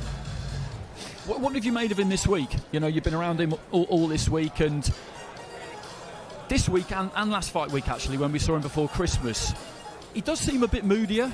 You know, day one of fight week, if you like, the broadcast sit-down interviews, he's played the game and he's done all of that. Grand arrivals, yeah, he's been happy enough to talk, but not mega thrilled about it. Yesterday didn't really want to do much. We'll see what we get from him today, but more than before, it seems to me like these days, day by day, he retreats into himself and kind of gets ready. Well, look, he's achieved great heights. He's done the sort of building his name. He's done the marketing. He's played the game. Now, all that sort of stuff's probably a bit of a grind. Do you know what I mean? He has to do it because it's a promotional obligation, but he probably just doesn't want to. You know, so yeah. Look, I don't think that means anything. I don't put that with any impact on his performance. No. I just think he's long in his tooth, and he finds this stuff probably tedious at this point in his career. I've just seen a headline in our Sky Sports website, and it was a quote we had yesterday. Oh, one of us had. I think it might have been me, saying AJ looked like an angry PE teacher when he stood in the ring with the kids. You can't help yourself, can you? You turned up here this week with a target on your back for all sorts of people, and you're just making it worse. We all thought it. And so when he was stood there with the kids, the whole point, if you can have the kids in there to show and bring it to the community, let the kids have a bit of fun. Have fun. But his faith was kind of like thunder. And I'm thinking, all right, ignore us, but you're there, you brought the kids in for a reason. Now he can't win, he can't lose, because when he's too relaxed, he's not focusing. When he's too serious, he's too nervous. It wasn't meant as a disrespect, it was just an observation.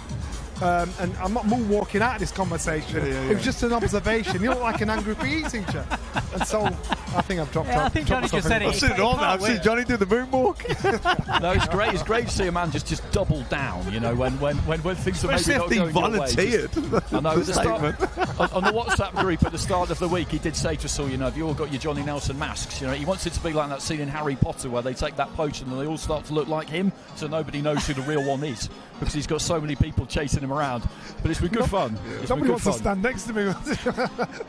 So just on to the heavyweight fight. We're not too far away from the press conference starting, the top of the bill. Josh Denzel's down there in position, as is Thomas Treiber. Former professional wrestler Thomas Treiber, we discovered yesterday. He's got an unbelievable story, Thomas. We'll get him onto Sky on the podcast one day to tell it. So Dave, trust me, it's awesome.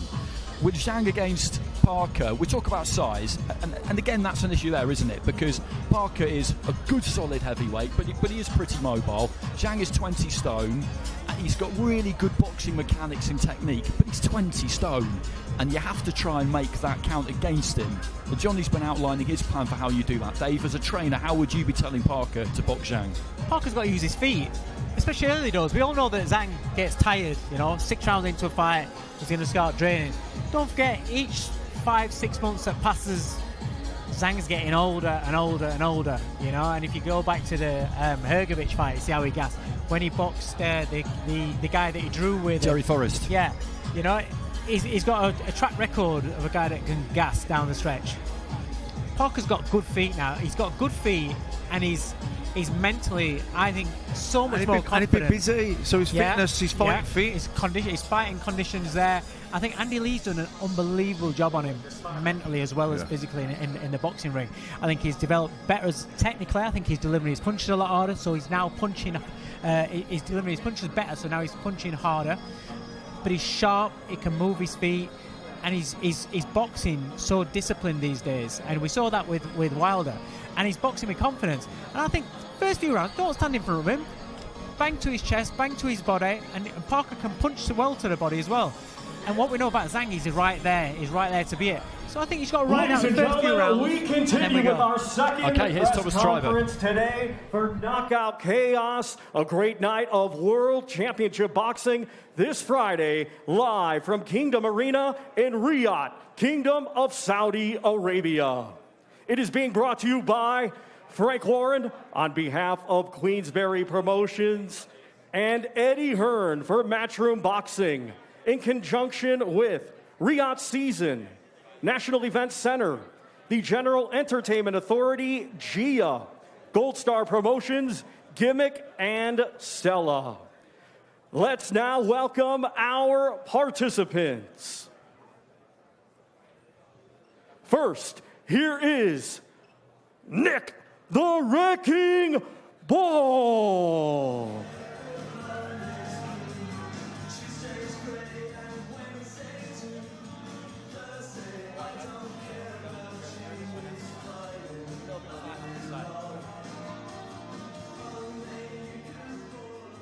Let's welcome Ray Vargas.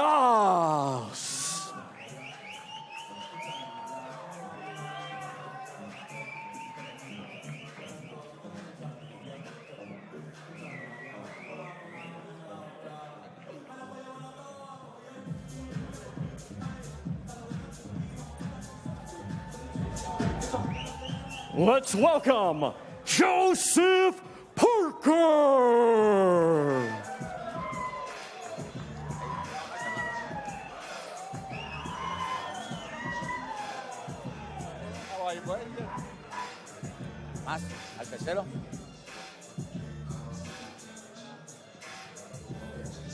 Let's welcome Zhilei Big Bang Zhang. Thank you.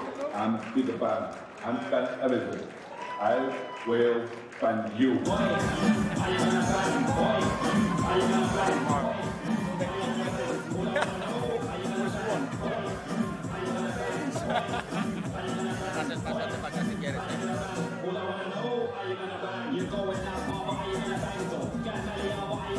Let's welcome trainer Dewey Cooper.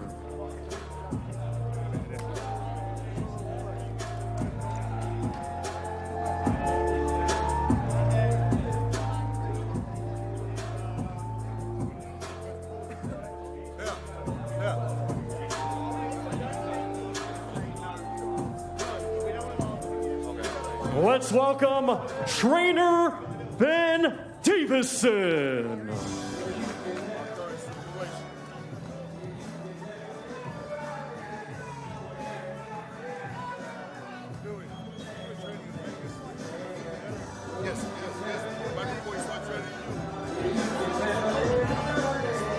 Let's welcome the Predator, Francis Ngannou.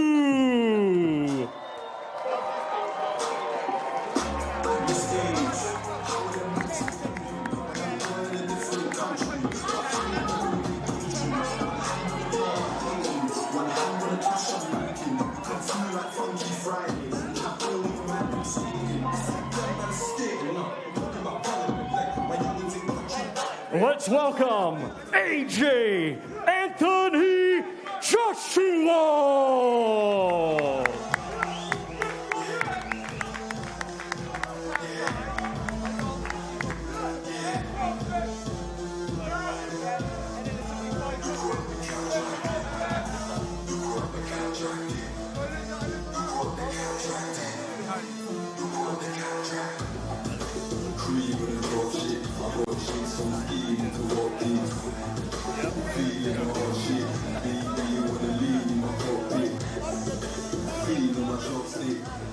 Let's welcome International Boxing Hall of Fame promoter, Mr. Frank Warren of Queensberry Promotions, and Mr. Eddie Hearn of Matchroom Boxing.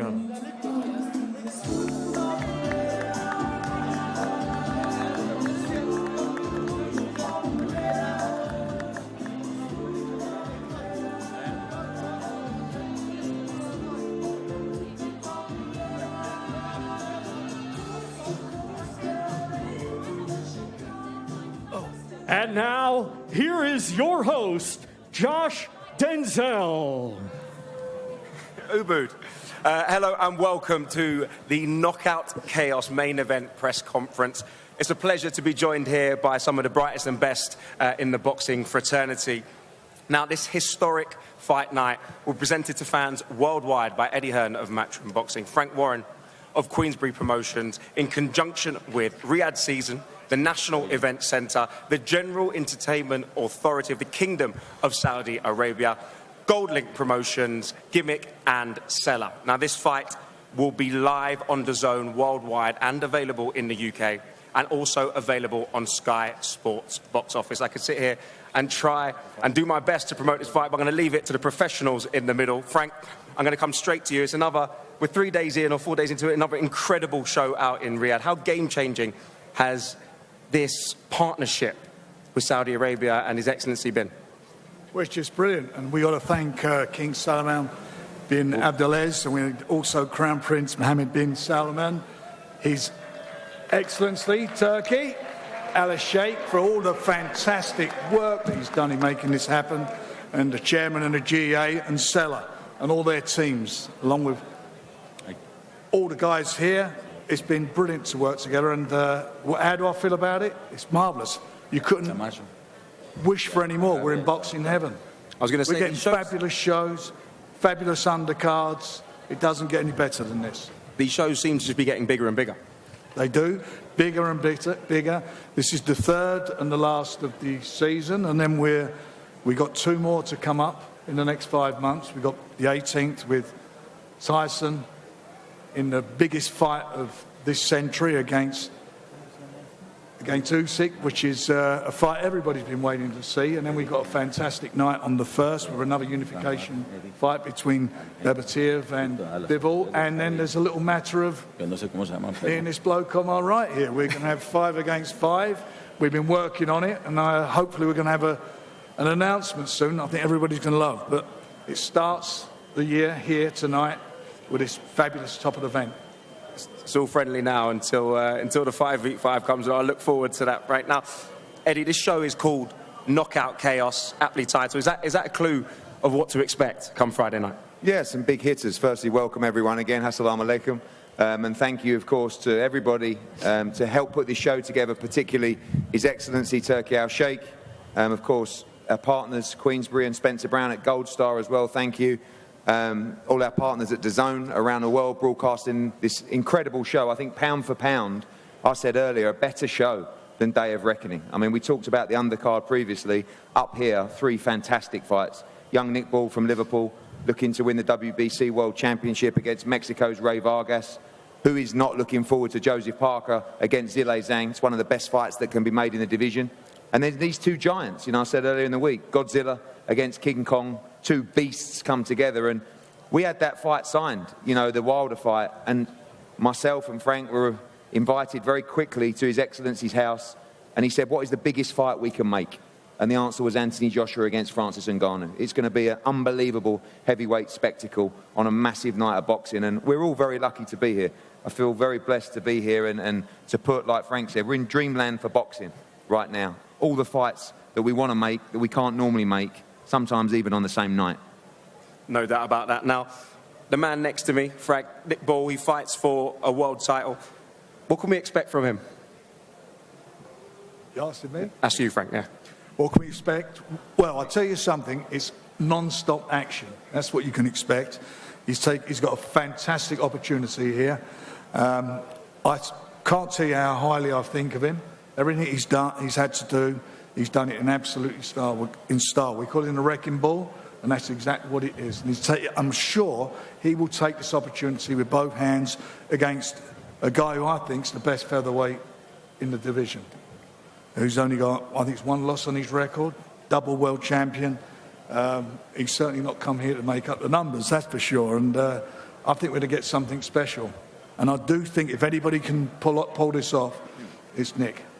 No doubt we're going to come to you and dig deeper into that fight and your thoughts on that, Nick. But you mentioned Zhang against Parker being a fight that is mouth-watering.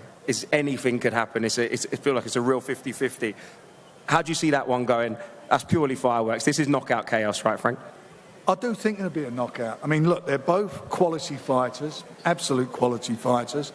And, they've got a common denominator in Joe Joyce. And it's funny how styles make fights and so forth. And, Joe beat Joe Parker.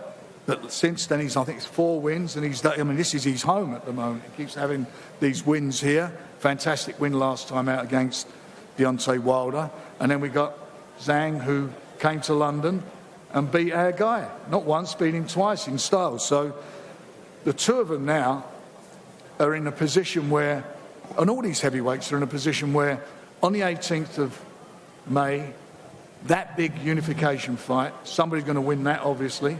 I believe it'll be Tyson, by the way.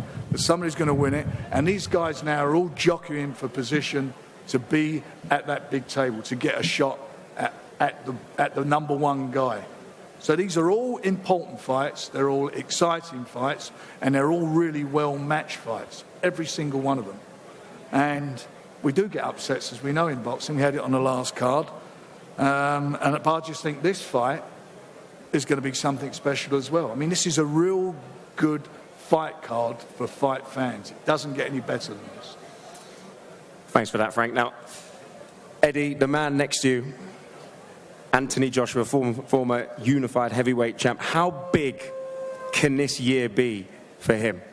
Well, look, this is his 4th fight in 11 months. It's a message to all flagship fighters. You have to stay active. And the activity has been key for AJ. It's something that we haven't been able to do when he had belts, when he had mandatories, during the period of COVID as well. And it's been a blessing the last 11 months, 12 months. The link up with Ben and Lee Wiley has been fantastic.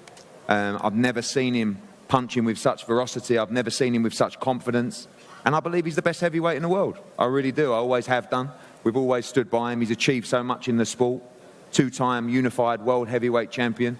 And I believe will also be undisputed heavyweight world champion. This is a massive test. We respect Francis, what he did. I didn't give him any chance against Fury. No chance to win a round. I thought he was sensational. And we take him very seriously. He earned our respect well before that fight. But in boxing, he earned everybody's respect that night. So we know it's a serious challenge, but I believe this man's the best in the division. And I think you'll see that on Friday night. With that belief, is it hard not to have one eye and look too far forward into the future at Undisputed again? Never against someone like Francis. Mentally he's very strong, and you know that the success that he had against Tyson Fury, the confidence that he would have grown with through that performance. This is just his second fight in a boxing ring. It's quite remarkable that on his professional debut, he could have got a decision to become the lineal world heavyweight champion. So this is a real fighter inside and outside of the ring. And, you got to take it to him and you got to put him out of the boxing game on Friday night. And that's the intention, I'm sure, from Anthony. The dream has always been undisputed. When he was unified, we were one belt short. We signed to fight Mr. Fury. We signed to fight Deontay Wilder. Unfortunately, for sometimes situations out of everybody's control, we never got it. I truly believe that this man's destiny is to be undisputed.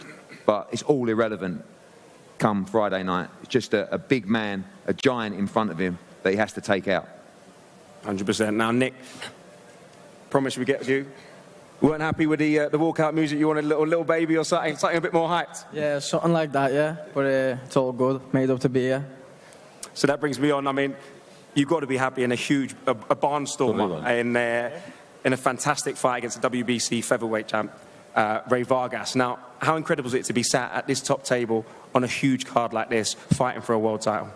It's massive, innit? You only have to look round, see what's happening. Yeah, so I'm made up to be here, yeah. I've got my opportunity and I'm going to take it with both hands.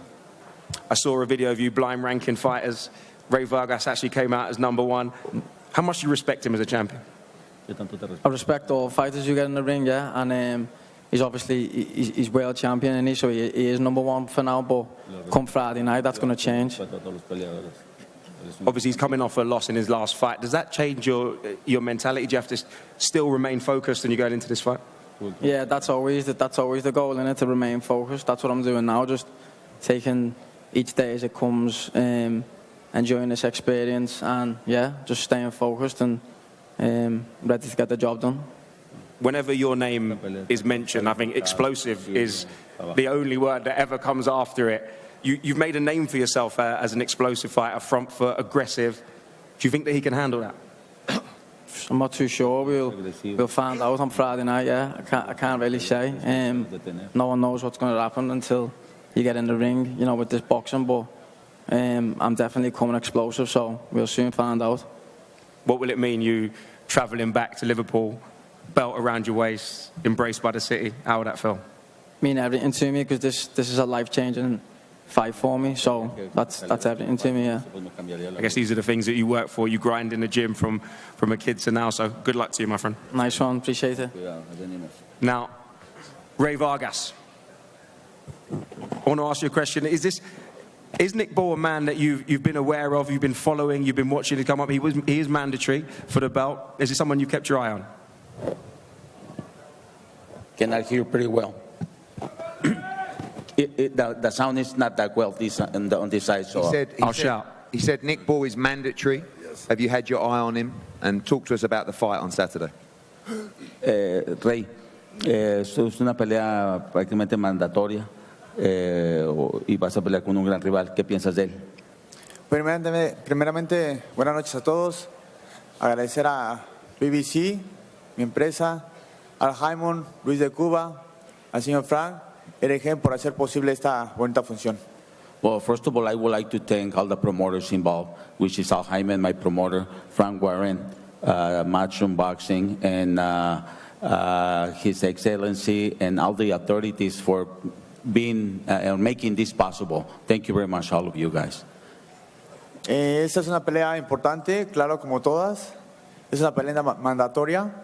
Y bueno, pues aquí estamos, listos para subirnos al ring, para hablar con los hechos, con los puños. Well, definitely. I mean, this fight, I take it pretty seriously. This is a mandatory fight, and I'm ready to defend my title. I'm ready to talk with the fist, not with words. So, Frank Warren, who's Nick's promoter, is very confident that his man is going to get the victory. Does that surprise you with all that you've done in boxing, that he's backing his man so heavily, multiple division world champion? El promotor Frank Warren está muy confiado que su peleador va a salir triunfal en esta función. Obviamente, pues a lo mejor todo está en el lado de su balanza, su promotor, en su tal vez más cerca de tu tierra. ¿Qué piensas de todo esto?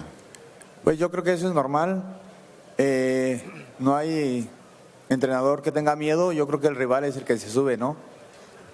Arriba del ring solo somos dos y es donde va a haber el resultado. Entonces yo no vengo a hablar, yo vengo a pelear. Si quieren, nos subimos de una vez. Well, I mean, I understand, and every promoter is happy to see his fighter inside the ring, but definitely there's only two people in the ring. It's going to be him, myself. I'm already here to fight. We can fight today, we can fight tomorrow, or any time possible. I mean, I'm ready to fight. Nick looks very calm and collected. You're just taking it all in? Yeah, just chilling, yeah. Nothing phases you. Now, Ray, final question to you. Coming off a loss, do you feel like you've got something to prove on Friday? You're looking to be spiteful? Vienes de una derrota. ¿Crees que tengas o te sientas forzado a demostrar algo este próximo viernes? Yo creo que mi carrera está hecha y sólida. Soy bicampeón. Yo creo que el demostrar ya lo he hecho. Well, I mean, I'm a true champion. I mean, my record speaks by itself. I mean, I'm a two-time world champion. Next. Y yo creo que los que estamos dentro del boxeo sabemos lo que es mi carrera. Así es que yo me voy a subir a pelear, a hacer un triunfo más y a defender este título del mundo. And this coming Friday, it won't be no exception for me. I'm going to prove myself, as I've been proving it throughout my career. This coming Friday, you will see a Ray Vargas, as always you can see him. I mean, true fighter, giving everything in the ring. De la pelea que tú hablas, no fue en mi categoría, fue una arriba, un reto que yo tomé, y eso es lo que me gusta, tomar retos desafiantes. And the last fight that you were talking about, I mean, it wasn't my division. I tried something new in my life. I wanted to go after a challenge, and that's what I do, take challenges. And that proves myself that I'm ready to fight anyone. Well, that's an incredible fight, a mouth-watering fight that we're all looking forward to. Now, we've described this fight as mouth-watering, 50-50, anything can happen. Zhilei Zhang against Joseph Parker. Zhilei, with an incredible 2023, two fantastic knockout victories against Joe Joyce, do you feel like you're now getting the credit that you deserve in the heavyweight division? 你2023年打得特别好，2次击败乔伊斯，你觉得你受到大家的认可了吗？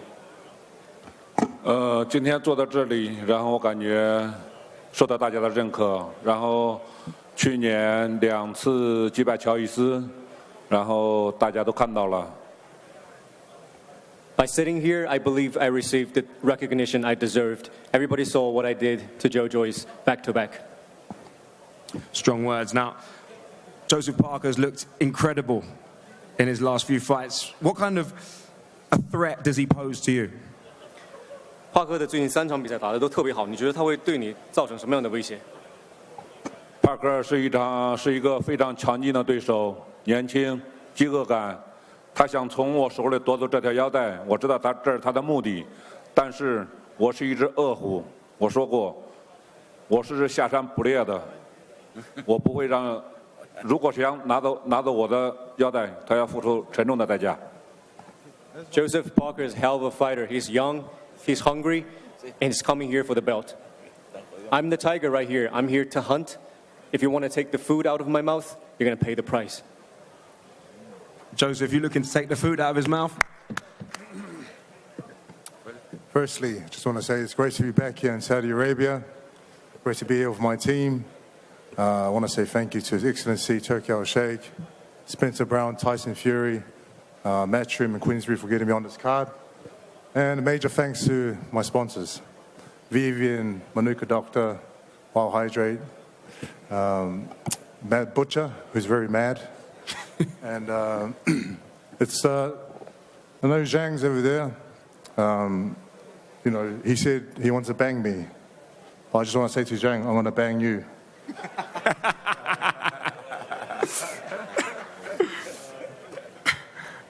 Wow, it's an interesting way to start, Joe. I like it. Listen, you've got an opponent in common, Joe Joyce. Now, how does it, I guess, does it run through your mind the fact that Joe Joyce beat you in a fight and Zhang dispatched him twice? Zhang did an excellent job in beating Joe Joyce twice. And the fighter that I was when I fought Joe Joyce, I'm a totally different fighter now. Physically, mentally, and I'm up for the challenge. I'm always up for the challenge. And he's the favorite going into this fight. They say that I'm the underdog, but I'll show you what I can do come fight night.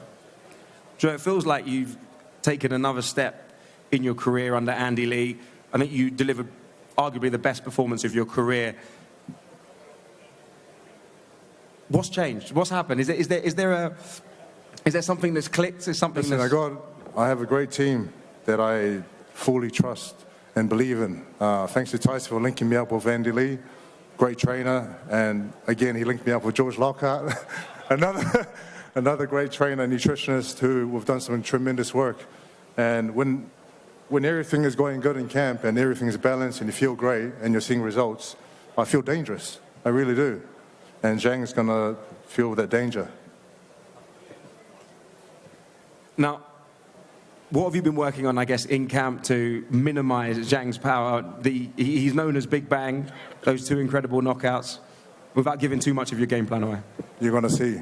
You're going to see come fight night. We're both ready. Everyone up here is ready for a great night of fights, and we're all getting all our energy back on fight night. We're going to put it all on display Friday night. You're going to put it on display. Can you give us a little insight on how'd you get the win? How'd you get the victory? I'm going to go out there and bang him. We look forward to seeing that. Thank you, Joe. Now, Joe's manager, David Higgins, you've seen it from the outside. You've been there from the start. Could you give us a little bit of an insight into maybe something that's clicked, something that's changed? Yeah, they say a heavyweight reaches their prime at 35 years old. Joseph Parker's 32. And you hear that saying, oh, I'll fight anyone, or boxer will fight anyone.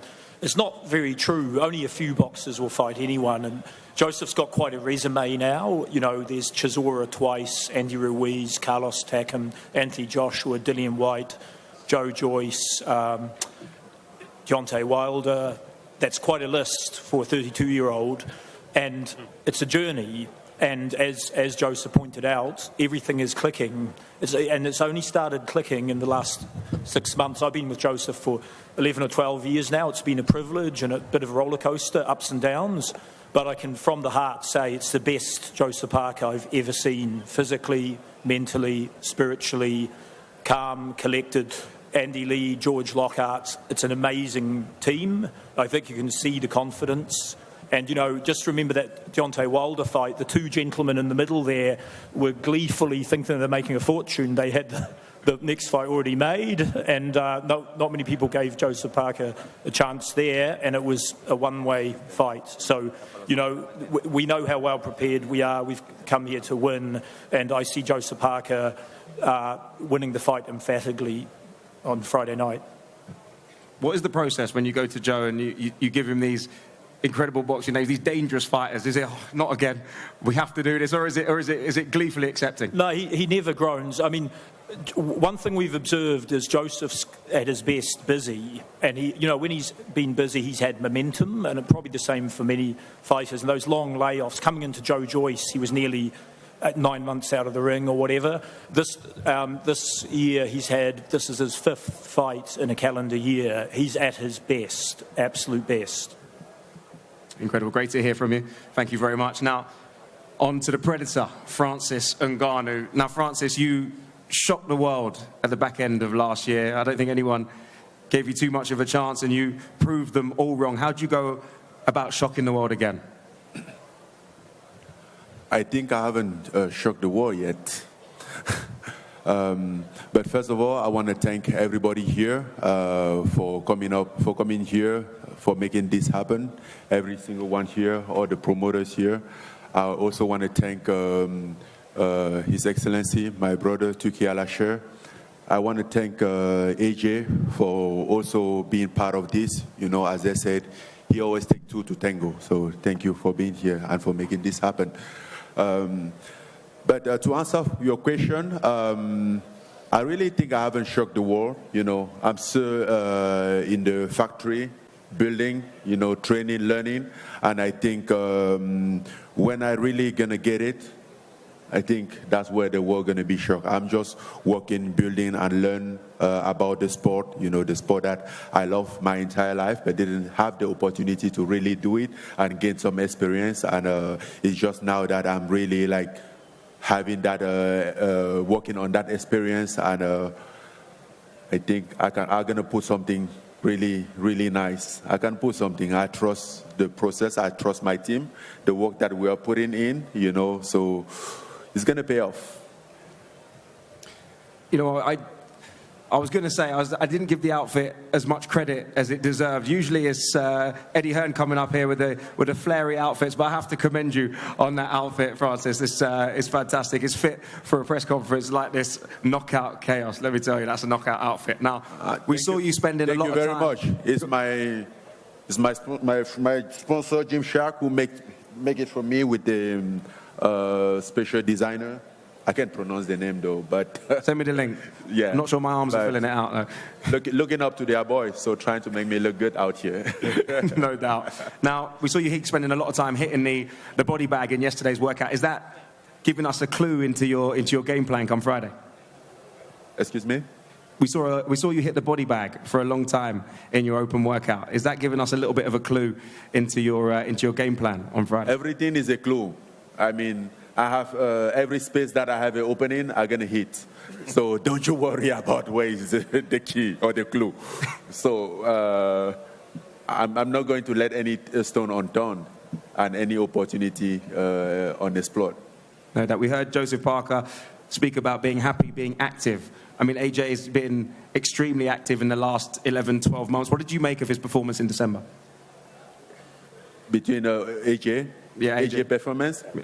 Well, no, he was a flawless performance. He was a great performance. I watched that fight closely, you know. But for me, that doesn't do anything because I know I'm not willing. I know it's going to be a different round. It's going to be a different opponent, a different feeling. You know, we all when we get in the ring, that's when you know the fight, and then when there is a counter, a reaction in front, the fight can be very different, you know. But when there is not a reaction, the fight can also be very different. We spoke about action. Ben Davison, AJ's trainer, said you'll struggle to do 10 rounds with AJ at the pace he's willing to fight. What do you respond to that? Yes, that's true. I will struggle to do 10 rounds. I struggle to do 10 rounds. And if anybody doesn't struggle to do 10 rounds, then you are something else. You're not human. You know, I'm human. Everybody gets tired after 10 rounds, you know. So that's right, I'm struggling. And I have no problem with it because it's a learning process. I'm here to learn. And I struggle for the first fight. Who was against Tyson Fury, and in fact I was in that fight questioning myself like what would happen when I get in the 4th round, how would I feel, because I never been in the professional fight boxing match for 4 rounds, for 6 rounds, 8 rounds, then that was 10 rounds. So yes, I did struggle, but I think he struggled as well, maybe more. Well, he's sat in the front row here at the presser, he's smiling away, he's grinning, not giving anything away, and maybe that is a fight that we'll see in the future again, who knows. Now, if you get the victory on Friday, will that be your greatest ever achievement in combat sports? I know you've done so much in the MMA world, but will this top it all off? Well, yeah, he will be the best so far, but as I said, I'm just getting started. So I'm really looking for the victory of Friday night, but I don't think that will be making any statement of my career because the road is still long, and I'm really intending to gain a lot of major victory like this one over Tyson, one more over Tyson. Because I had the first one over him. I'm intending to have the second one. And he's been bitching about it, which is true. I just hope I'm not in the middle of these two. If they start going at it, let me tell you. You're going to sleep in the octagon again, and I'm going to wipe the ring with your ass again. You wipe the ring with your ass. There was the blood in the ring. It's sticking in your pants.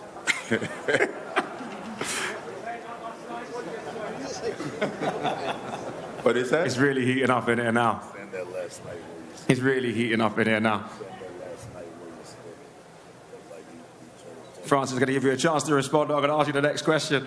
I've always tell you, your only chance is in the ring, in the boxing ring with the boxing rules. When you step off of that ring, you better stay 5 meters away before I start your shit.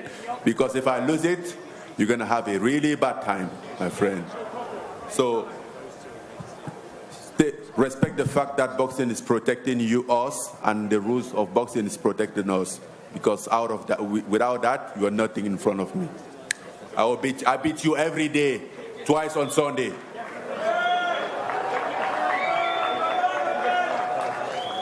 It's the Saturdays you got to worry about. Let's keep it on the fight at hand. We've got a big fight here Saturday, and these Friday. Sorry, Friday. Friday we've got a big fight, and the fact of the matter is, the man's here, lineal champion, and I expect him to be the undisputed number one after the 18th of May, and you've got it all to go for. Here is the opportunity for the big prize. That's it, to get the opportunity to fight the man, and that's what you're all here for. And I would save everything, as you correctly said to me, for Friday, because that's what all matters. That's all that matters. It's all that matters. The Friday night knockout chaos, the man in the front row is the prize. Now,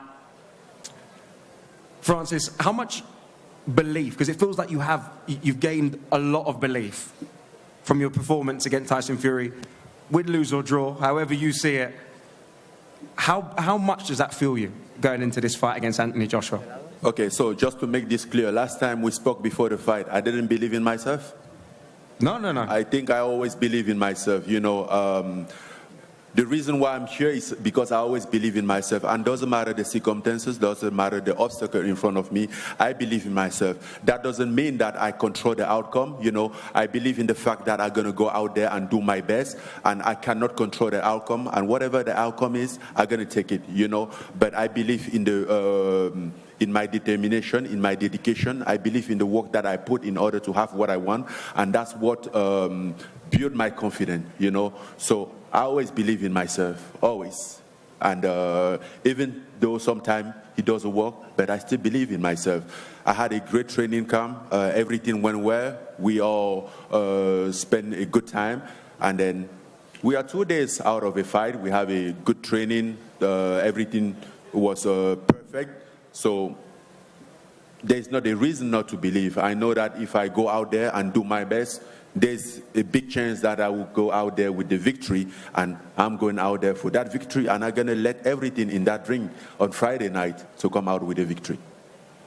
No doubt. Now, it's time that we bring in Francis Ngannou's longtime trainer, Dewey Cooper. Dewey, you've lost the element of surprise, as it were. Have you done anything different in this camp than you did for your fight against Tyson Fury? First of all, I'd like to say Assalamu alaikum to Your Excellency, Turkey al-Sheikh, and the kind, beautiful people here in Saudi Arabia. Happy Eid Mubarak as you embark into your Ramadan in a few days. Fighting Tyson Fury, his first fight, was a magnificent challenge. Very complex, highly dimensional boxer. He assimilated so much information from that fight. Of course, he's ready for 2 nights away from now. Of course he's ready for Anthony Joshua.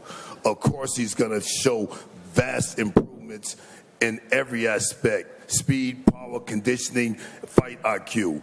So just expect an exemplary performance from Francis Ngannou on March 8th. The flaming, ferocious fists of Francis will finish Anthony Joshua. There we go. My next question was, do you really believe that your man can stop Anthony Joshua? I think you've answered it just then. I just said it. The flaming, ferocious, furious fist of Francis will in fact finish Joshua. There we go. Couldn't say it better myself. Now, Eddie, previously, at the very start of all this, was critical of Francis's boxing credentials before he saw him fight. Now, how much extra satisfaction would that be winning on Friday? Every fight important in this process to try and regain the World Heavyweight Championship is what he wants to do. This is a fight that came out of nowhere. Francis, throughout his achievements in mixed martial arts, earned the right to step up on the big stage. Thought he performed excellently against Tyson Fury and earned the right to fight any heavyweight in the world. I mean, it's quite remarkable that on his professional debut, he fought Tyson Fury, and in his second fight, he's fighting Anthony Joshua. You know, it's a remarkable run as a fighter, and it's a real challenge. But as I said, I don't see any aspect that Francis is better than Anthony in.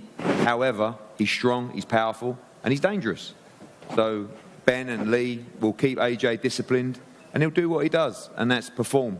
And I think this is the best Anthony Joshua we've ever seen in his career. The sharpest he's been, the most confident he's been, the calmest he's been, and he's done it all in his career. He's fought all styles. You know, he's boxed everywhere under all conditions. Madison Square Garden, Wembley Stadium, Millennium Stadium, all around Britain. Twice in Riyadh now, 3 times in Riyadh, once in Jeddah. I mean, there isn't any moment, any style he hasn't experienced in his sport. He's now an experienced fighter, and that will be the difference on Friday night. But we respect these guys. They're real. And AJ knows that as well, and he's trained accordingly and ready to show the world that, as I said, I believe he's the best heavyweight on the planet.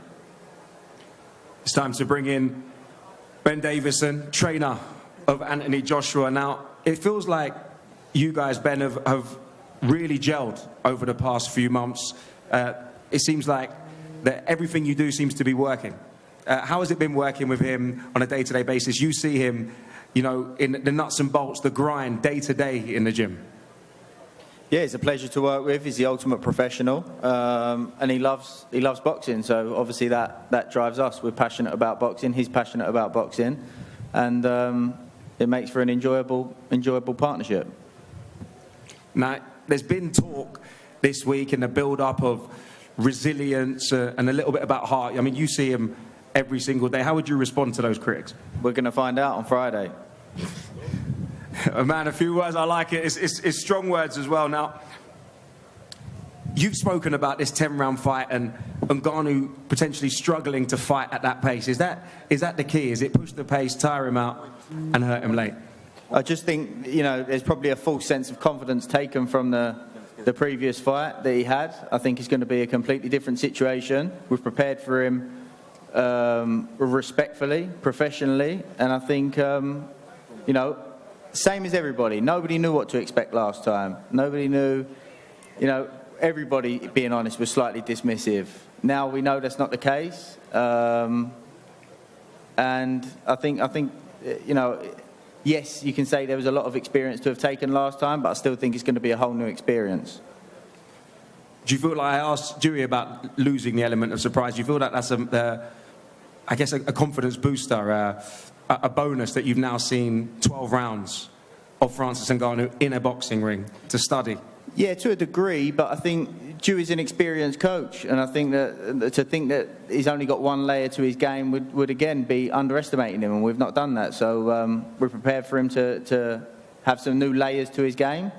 And again, we're going to find out on Friday, but we're very well prepared. No doubt. Thanks for your time. Now it's time to bring in Anthony Joshua, former 2-time heavyweight champion of the world. Anthony, we just heard from Ben.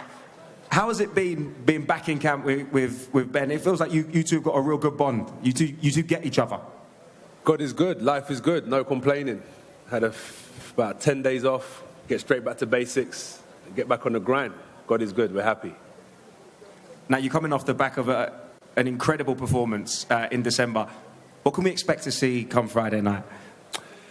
Come on, give us a little bit of insight into what's going through that mind. All be revealed, innit? Just straight out war, relentlessness, good fight, And that's what everyone's here for, a good fight. So, yeah, stay tuned. If you're here, I appreciate everyone coming out. Much appreciated. His Excellency as well for putting the show on. And if you're at home, you know the score. Make sure you get it live on pay-per-view. Always got to get the pitch in, no doubt. Oh, yeah, I'm getting paid for this, bro. He's got pay-per-view points, I could tell.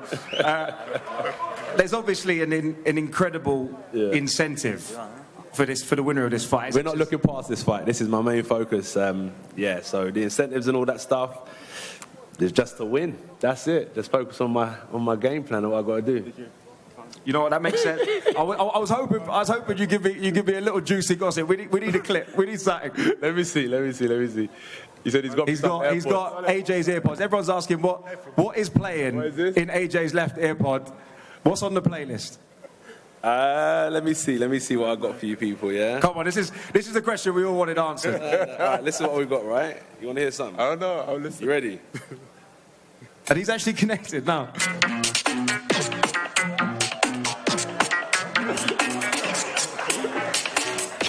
He's got some lyrics. You got some old school garage going on now. Trust me. You know. Is that what's going on in camp? Is that the mood? Is that the vibe? That the energy? Just music. And I don't know why there's a big conspiracy of what I listen to on my AirPod. I don't know what the big deal is. Francis thought he sold it. If you see the Instagram video that Francis put up about what's going on, what's playing in your AirPod. No, what's he got playing on? What you better ask him. AirPod? I don't know. I was just listening. I found your AirPod and I was just listening, and it was playing a lot of different stuff. All good. But so back to the fight business. How do you prepare for someone like Francis Ngannou? We said you've seen 12 rounds of him. I've seen interviews where you say you've studied him in the cage, his stand-up. Yeah. But it's different than fighting your average boxer. Well, he's been boxing. His first dream was to be a boxer, which people forget, and he was part of the Cameroonian team. He started MMA, I think, was it 24 or 26? So that wasn't the first time he started hitting the heavy bag or hitting pads. He'd been doing it from a young age. His dream was always to be a boxer. So I know what I'm up against. You know, I look at all these small details, but I spar, I do my film study, all that type of stuff. I keep it professional. But on the night, that's different. All that textbook stuff goes out the window, and you just got to be relentless. Give it your best. It's already written in the stars what's going to happen. I'm just going to follow my destiny. Do you ever feel that pressure to give always to give number one perform? Obviously, everyone expects a certain level of you, but also to give the boxing fans, not just British boxing fans, boxing fans, the fight they want. Obviously, there's a man over here. I know we're not talking about, but you win, and that's the end goal. It's my duty. Of course, it means it's our duty to do what we got to do. It's our duty we work for these people out here. Do you know what I mean? These are the fights that they want to see. We're here to entertain them. So I feel the pressure, but that's the life. That's what I signed up to do. This is what I've devoted my life to do. So bring every challenge, every competition. And I'll step up to the plate. You know, I've been in the ring with Zhang. We've shared the ring before. I've shared the ring with Parker. I'm going to share the ring with Francis. One day I'll share the ring with Tyson. The last fight I shared the ring with Wallin. I signed to fight Baby Miller. I sparred Dubois. I signed to fight Bronze Bomber. I'm serious about the game, innit? This is just what we do. It's my duty to work for these guys and give them entertaining nights. That's true. I mean, Eddie said you've seen every look in your time in boxing. Now, one look maybe you haven't seen is obviously Francis coming at you in the ring. He says he plans to knock you out. Go. He's looking for that shot. Let's go. Are you fighting fire with fire? 100%. Let's go. All right, this the best man will always win. It's not rocket science, as my boy Cena says. The best man will always win. You know, it's not rocket science, isn't it? The best man will always win. But one of the main things I'm looking forward to is showing how good I am. And I think you've said before in interviews that people underestimate you. They maybe don't give you the credit. No, not the credit. I don't want the credit, but you just want them to look at you and go, "Yeah, this guy comes." No, I don't know, but I just know people find out when they're in the ring, innit? But we'll see. Friday will soon come. Friday will soon go. I'm looking forward to it. I'm looking forward to the occasion. No doubt about it. Now, so do I. Let's go. Let's go. Have you got any final words? For each other, because I know it's all been quite nice in the build-up. I was going to ask, is there any questions that anyone wants to ask? Because I know you guys have been sitting quietly. Is there any questions from the public? Anyone wants to ask any questions before you wrap up? Big boss at the top. Yes, Africa's on the map. My next door neighbor, Cameroon. I see you all up there. Flags, everyone's looking amazing. Where's the guy? Let's go. Yes. That'll be good. It's going to be a good night. Any final words for Francis Ngannou? You can keep the AirPod. Keep the AirPod. Thank you, truly. Keep the playlist. Francis, final words for Anthony Joshua, the man that you're going to go face-to-face with Friday night. Well, good luck on Friday night. Respect. And see you there. Let's go. There we go, guys. That is all we have time for.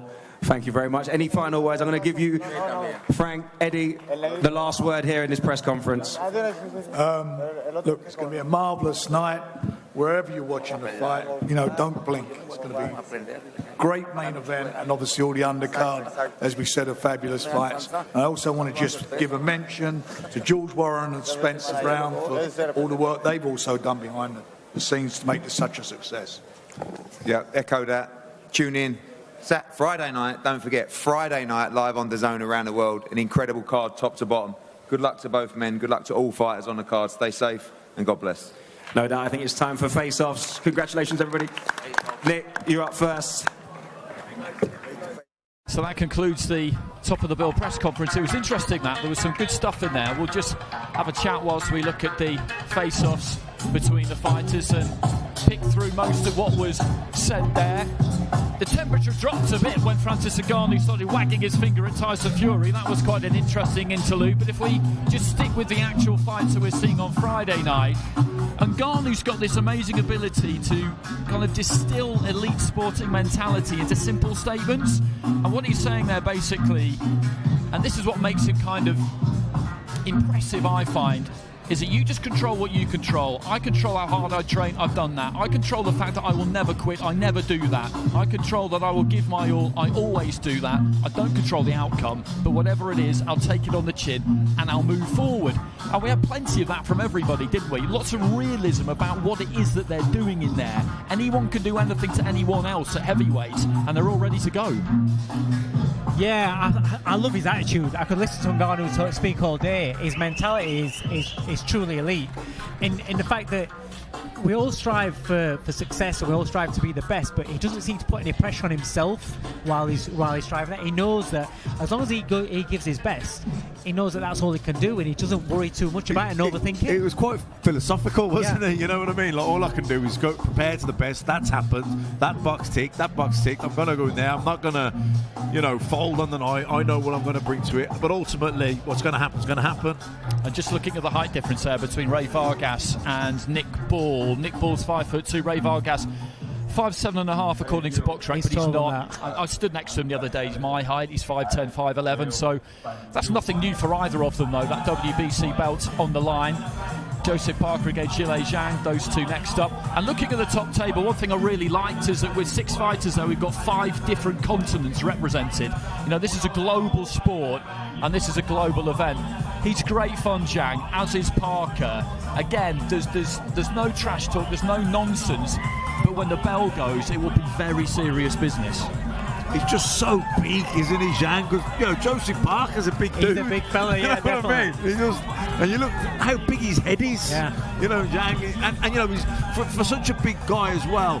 He's compact. He throws those short little, he threads them through the gaps. Do you know what it surprised me of with the Joyce fight? Is I thought his hands were a lot faster than what I expected them to be. He put his hands together really, really sharp. Do you know what? I wasn't surprised, but I'll tell you why, because we commentated on his fight in when he fought Hrgovic, and he really impressed me, Zhang, on that night. Not like I say, doesn't load his shots up, he just throws them out. Short, sharp, fast hands. Okay, so we've got the main event here. Joshua up against Francis Ngannou. I was curious about that AirPod, actually. I must admit, he usually has one in whenever he's talking to anybody, Anthony Joshua. Johnny, what do you think either of these two will take from this face-off? Because they've not done this together very much. Are you looking deep into the eyes, looking for any kind of flicker? You're getting nothing from these. Both fighters are very confident, comfortable, and within who they are. Look at the size difference there. AJ may have about an inch size on him, but the rest of it, the trunk and the thickness of Ngannou is massive. But all he can do is do what he can do. And do his best. AJ says, talent will rise, and if we're not looking at that bit of luck, talent should be enough And when you're talking that, you're looking at Anthony Joshua. His talent, his boxing ability, his boxing experience should be enough. That's simple. Doesn't matter what's been said before, during, and after this. His talent should be enough. Hey, you can't beat it. The Rocky music in the background, butterflies in the stomach there, watching it. Okay. Listen, we've said it all week, haven't we? AJ, should be too good for him. He should be too good for him. But, AJ's at a stage in his career. Me and Johnny was saying it. We were talking about ourselves, our own bit. We were just chatting to the fact. And then we brought it back to the AJ thing and said, look, really, I was probably thinking about retirement 2-3 years before I did. And when you're sort of having them conversations, you're one foot out the door, ain't you? And where's AJ? You know what I mean? Let's remember, Ngannou's nicked his earpods. I'm like thinking, are you going to give him back? He's got a case in the left ear. Well, Get the thing right, man. He gifted them to him at the end there, but I think Francis Ngannou can afford his own earpods. To be honest, I think he's probably okay for that. But I mean, it was respectful. We expected it to be. Interlude there from Tyson Fury. Not absolutely sure what he said, but I found that an interesting moment because he switched a little bit there, Ngannou. And as I say, the temperature did just drop slightly because these are amiable creatures during the week. They're respectful. They're respectful to us. They're not here to try and intimidate anybody. But when one of them just turns that stare on you, it's happened to me before. You kind of, wow, your stomach drops a bit. I'm not saying that happened with Tyson, but I did find that interesting. But you did see that he has, obviously, listen, everybody that's ever boxed, everybody that goes in there and boxes as a career, you've got to have an edge to you. There's got to be some sort of edge because it's the hurt game. It's what you're doing.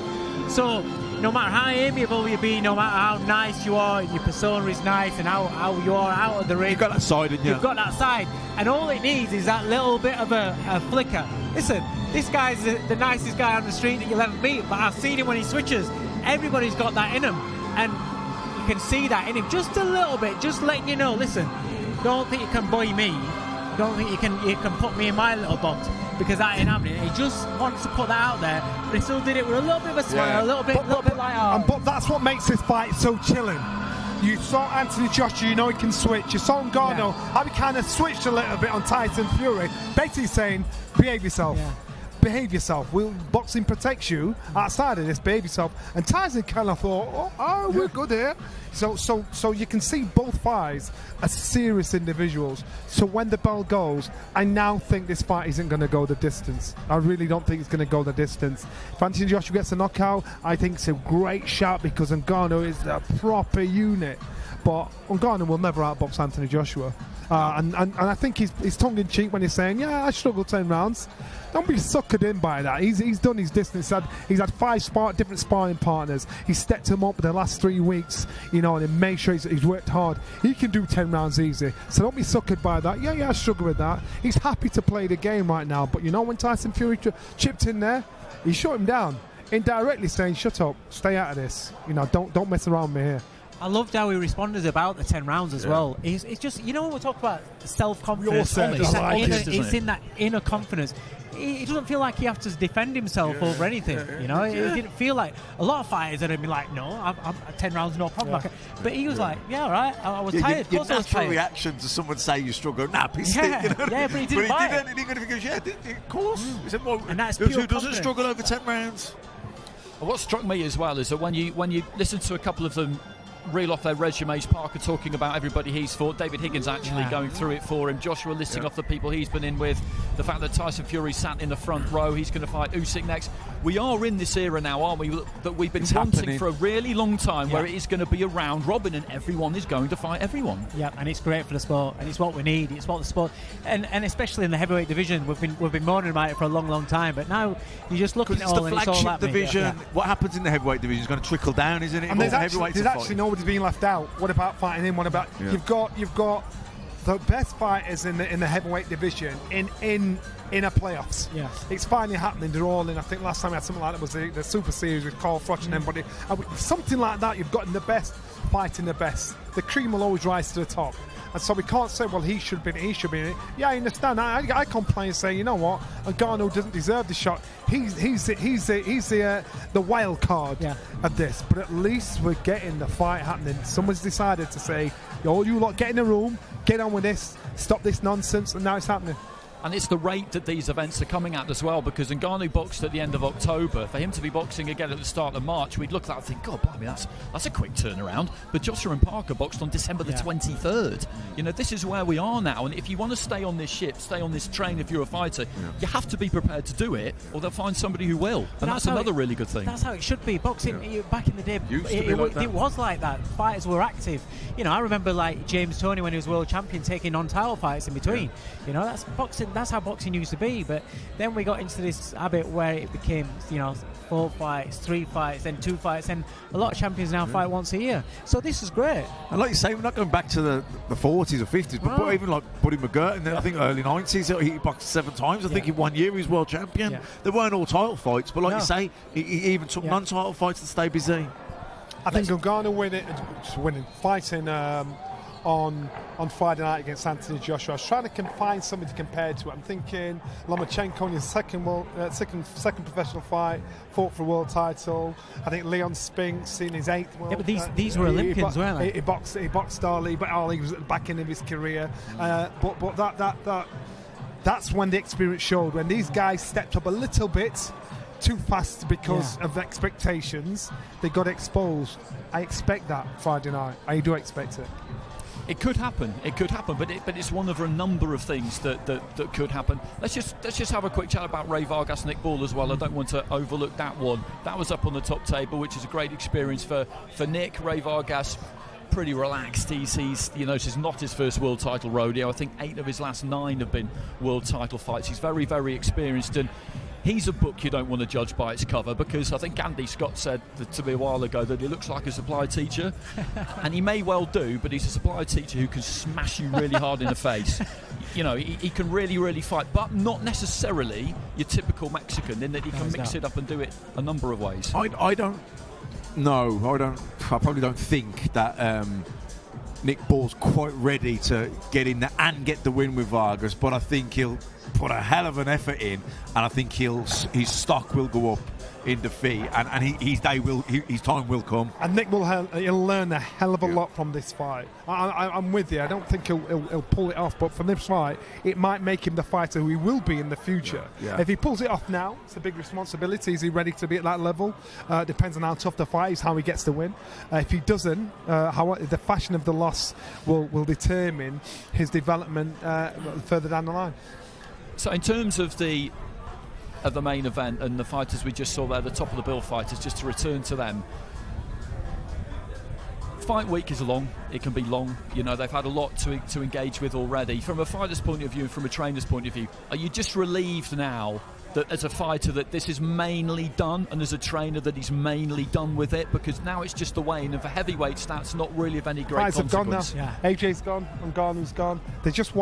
They didn't want to do this. No. They didn't want to do yesterday. You know, fight week, you want to get to the weigh-in and get into the ring and fight. So now the fighters have disappeared. It's just the promoters, the businessmen doing the business. The fighters have gone back to the camp. They've gone to eat. They've gone to get warm. They've gone to get comfortable. Now I'm getting to fight mode. They don't even want to do tomorrow. But after they've weighed in tomorrow, they think, right, that's it. I don't have to do anything else. I've got no commitments whatsoever. This is the most dreadful week for most fighters, and even you as a coach. Yeah, it drags. When you've got a fighter coming through, and he's there thinking, look, you've got to do it. You've got to talk him into it to try and get involved in that. Okay, so if we could just swap you out, if we could just swap you out, Johnny. I'm not. You up? I'll get out. You get. Oh, right. Johnny, I'm not entirely sure if you're on Frank's list or if you're. I mean, I'll lose track with you of how many people you've upset in the last couple of weeks, but it's just safest to kind of swap you out. I think when. What was that? We're just saying Nelson's been upsetting all sorts of people over the last couple of weeks. Can't hear you. Say that again. Johnny's been upsetting all sorts of people the last couple of weeks. It's kind of difficult to keep track. Can't help it, can he? Can't help it. No, he absolutely loves it. As he gets older. What did you make of that then? The main event, the top of the bill press conference, because I thought there was some interesting back and forth there. It was respectful as we expected it to be, but a nice edge. Well, they're respectful. They've been very respectful. But what matters is obviously on Friday night, not Saturday, as I said, Friday night. And the bottom line of it is, you know, whatever way you want to look, this fight is seriously jeopardy for AJ. His career is really on the line with this. He's got, you know, he's the one who's got the most to lose. And for me, I think he's in a tough fight. I think he's in a fight where everybody totally underestimated. And I think some people even disrespected the fact that Ngannou is a true fighting man. He's not a YouTuber, as I said yesterday. He's not a what do they call him, influencer. He's a fighter. That's what he is, a fighting man. Best of what he did in UFC. You know, in UFC, they're tough sods. They can fight, and he can punch. And what he showed in the last fight, he can box a bit. And I think he could give AJ a lot of problems. I guess it is still kind of a tough task for the fighter, but also the trainer when you're fighting someone like Ngannou, because, okay, they've got 10 rounds to go off now, which is 10 more than Tyson Fury had for his fight, but at the same time there were still a lot of unknowns with him. Well, there was lots of unknowns, but there are some knowns now, because at least he's got the advantage of seeing Ngannou in the ring. The one thing none of us expected was that Ngannou could box a bit. I mean, he shaped up like a boxer. He was switch hitting, and we know he's a capable guy. And on that performance on that night, there's a couple of guys in the top 10 I generally thought he could have beaten that night, the way he performed. And he'll be better from the experience. Well, that's the thing. I was saying about the thing, Matt. You know, what's he going to learn from the fight? Everyone keeps saying about everybody else, but what is Ngannou going to learn? Because he can box, and I think he's got a good trainer. Dewey's a good trainer, and they've done their homework, and they certainly do their homework. Even just doing the 10 rounds, Frankie, that's a box tick psychologically. He's never done it, and he's done it now. Yeah, that's the thing. He's done it, and it's what pace is this fight going to be fought at? And for me, and I know I'm repeating myself again from yesterday, it's like, I think, what if he catches AJ? How will AJ respond? Will he go on his back foot? You know, how's he going to fight? Because I don't think you can back off this fella. I think you got to try and keep him on the back foot. He's got to take the centre of the ring. He's got to get behind his jab, and he's got to keep it long. You don't want to be mixing with a guy who's an MMA guy, or they're normally, they're wrestling, they're holding, and he's a big man, he's strong. What he wants to do is keep moving and moving and jabbing. And can he do that? I mean, he done it against Ruiz, but even Ruiz caught him, didn't he? It was about the fourth round. He threw a shot. And if this fella, he is a true fighting man, this Ngannou, and he knows what a great opportunity it is for him. Dave, what do you think we'll see in the very opening exchanges? I think I think AJ is going to have a plan in his head to go out there and be aggressive, and be, when I say aggressive, be aggressive behind a sharp, fast jab. And I think he's going to be looking to try and bang the jab at the chest, bang the jab at the body, try and use that big target to slow him down. But I think the problem with this fight for AJ is the range of Ngannou. I keep saying he's got really, really long arms, and I think that's what Fury was shocked about, because Fury's usually got that reach on him, and I think because he had somebody that was in there that had such long arms back, he's getting caught on the way out. I think getting caught on the way out is a danger for AJ after he does his work. I agree with what you're saying there, Dave. But the thing is with Tyson, I mean, I genuinely think he did have an off night. Yeah. He had an off night, and that can happen. But happens to everyone, doesn't it? Of course it does.